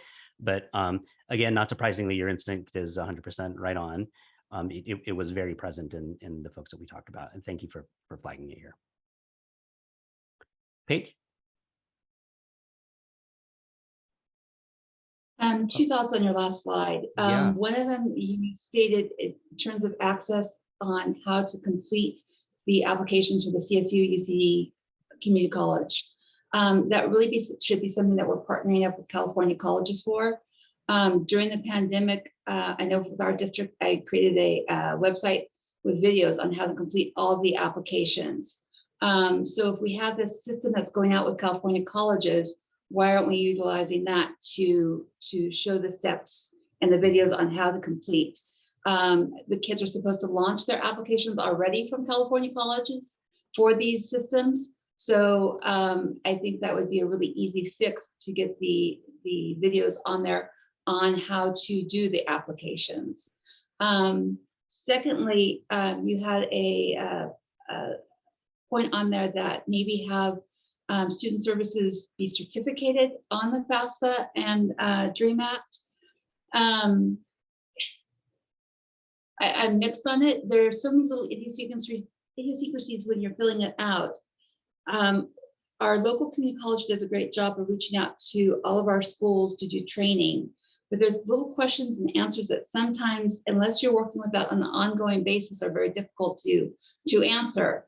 Luckily, we have a community college here in town, College of the Sequoias, that reaches out to their entire system to go out and do these application workshops and assist the counselors. So maybe we need to team up with our community colleges and make sure that they have enough staff that can come out and support the schools with people that are regularly dealing with all these changes, because the changes on the state and federal happen constantly. So one-time certification is not going to prepare our student services to take care of all these needs for students. But we need these partnerships with the community colleges, and they need the staffing with all the changes and demands that are being put on them right now. So just my 2 cents. I'm really thankful that you said that, because I want to make clear that this would appears on the right side here, not necessarily recommendations from us. They're a pattern that sort of emerged in what people were talking about. And so it's super helpful for us to hear about some real life responses about that help us understand what these solutions look like in real life, and maybe where they help and where the shortcomings are, and to add that to our knowledge base is super valuable to us. So thank you, Paige, for sharing that. Thank you. Yeah. Go ahead, Patty. Hi, Paige, thank you for bringing that up. I wanted to add too that now California is providing FAFSA at the high schools. So it is mandatory unless they opt out. So that could be another entryway, specifically because maybe the schools are working with the parents. And if we need family support, that could be a great touch point.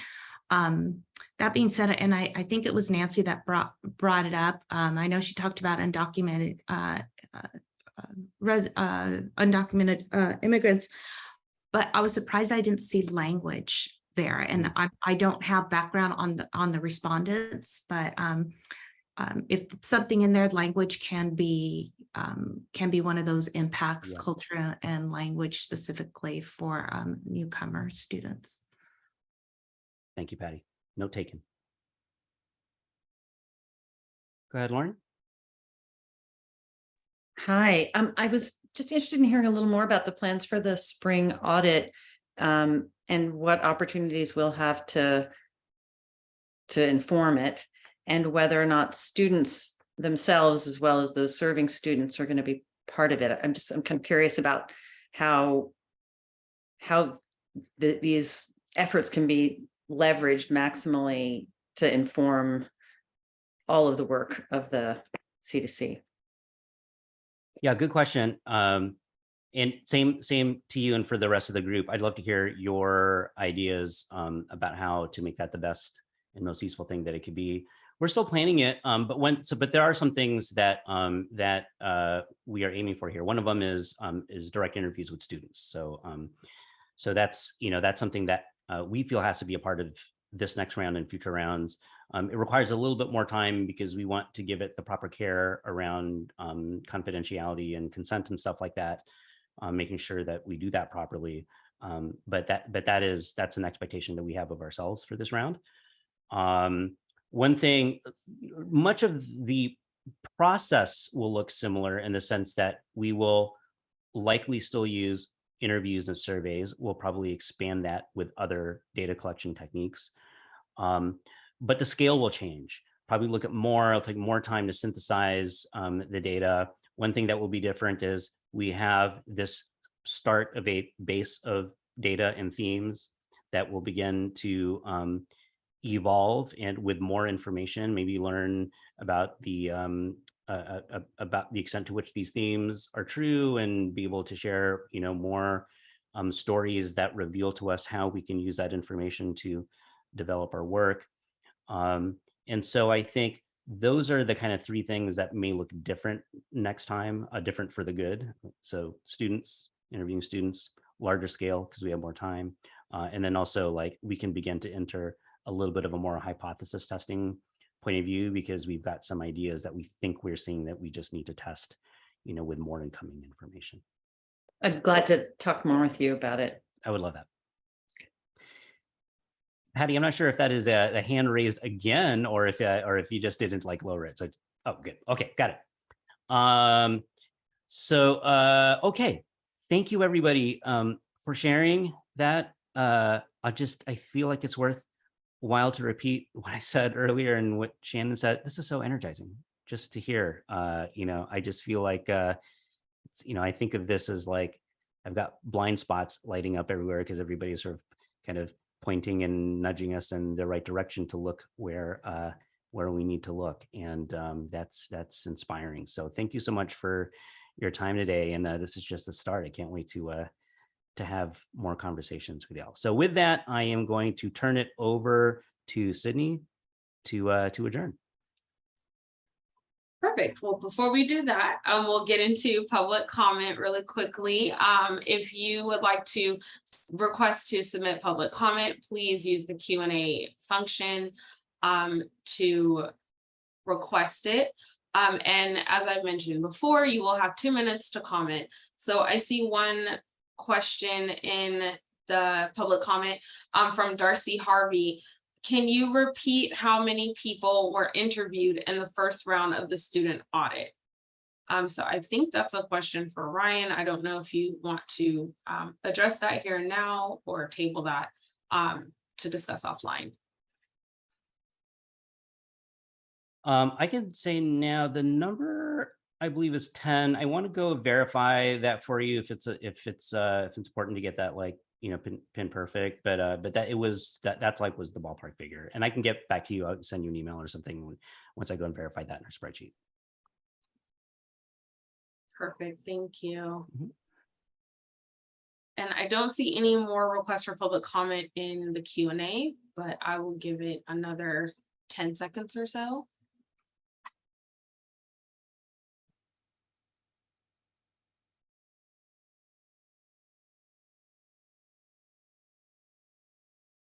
Alrighty, I don't see any more public comments. So we will go ahead. Oh, and I will, sorry, turn it over to our Executive Director, Mary Ann Bates, to give some closing remarks. Thanks so much, Sydney. I just wanted to thank everyone again, to our advisory board members. Thank you so much for all the input that you shared today. To members of the public who are here, thank you as well. Just one quick reflection that I have, especially from the last conversation, is that it's really inspiring to see some of what had been abstract in the legislation start to come to life here. So as just one example, as Ryan mentioned, right, the student experience audit is like one line in AB 132 that requires us to do this annually. And one natural result of that is that as we're doing our work of building a linked data set and bringing data together that people can use for learning, and as we do the work of supporting practical tools for families like CCGI's CaliforniaColleges.edu, is going through this exercise that Ryan just described and that you provided input in, sort of forces us to ensure that we're continually reconnecting and connecting and learning from students, people who are serving students directly, as opposed to, staying at the abstract level and looking at numbers and data sets, which is incredibly valuable, but it's so necessary to connect the two. So I'm really inspired by this conversation. I'm really grateful for the very specific suggestions that many of you made for how we can think about this work. And for me, it's validating to see how, again, one line in the legislation that we are working to follow, and that's why we're doing, a mini pilot version, if you will, of this audit this year, and then a larger version next year, how some of that is already, helping me see the intent of that come to life. So just wanted to share that gratitude here at the end and really appreciate the conversation. I've learned a lot today. Thank you, Sydney. Thank you. So to close this out, I will give a quick update. I know folks are asking about the future cadence of board meetings. So I will send out a survey for you to choose which quarters work best for you, or which months work best for you, what days of the week work best for you. And then I will start sending out meeting holds within the next month or so. So you will have the 2023 meeting dates within the next 2 months. So please bear with me while I work to get that scheduled for both this board and the Data and Tools Advisory Board, and also our governing board. We're trying to make sure that the advisory board meetings happen in advance of the governing board meetings, so that your recommendations will be heard at the nearest governing board meeting. So, oh, Jackie, you have a question? I just had a quick question. Is there ever a time when both of the advisory boards will meet together? Thank you for that suggestion. I don't think we really considered that. So we can definitely consider that if the topics, are cross cutting or something like that, or if the board would like, if both boards would like to do some sort of joint meeting, we can definitely take that under consideration. Yeah, thank you. Thank you. Yeah, I just think, especially with CaliforniaColleges.edu, it's so data heavy, but it has to be people informed. And so that's where I see the relevance of maybe doing a cross meeting. Perfect, thank you. Any other questions about future meetings? No, okay. Thank you so much for spending the morning with us. We really appreciate it. I think this is a great second meeting, so we're off to an awesome start. I agree with my fellow C2C staff. I'm loving the engagement and the enthusiasm around this work. So we really appreciate your time. And as always, if you need anything, please feel free to contact me. You have my email address and my phone number, so please feel free to reach out. And we'll see you next time. Thank you so much.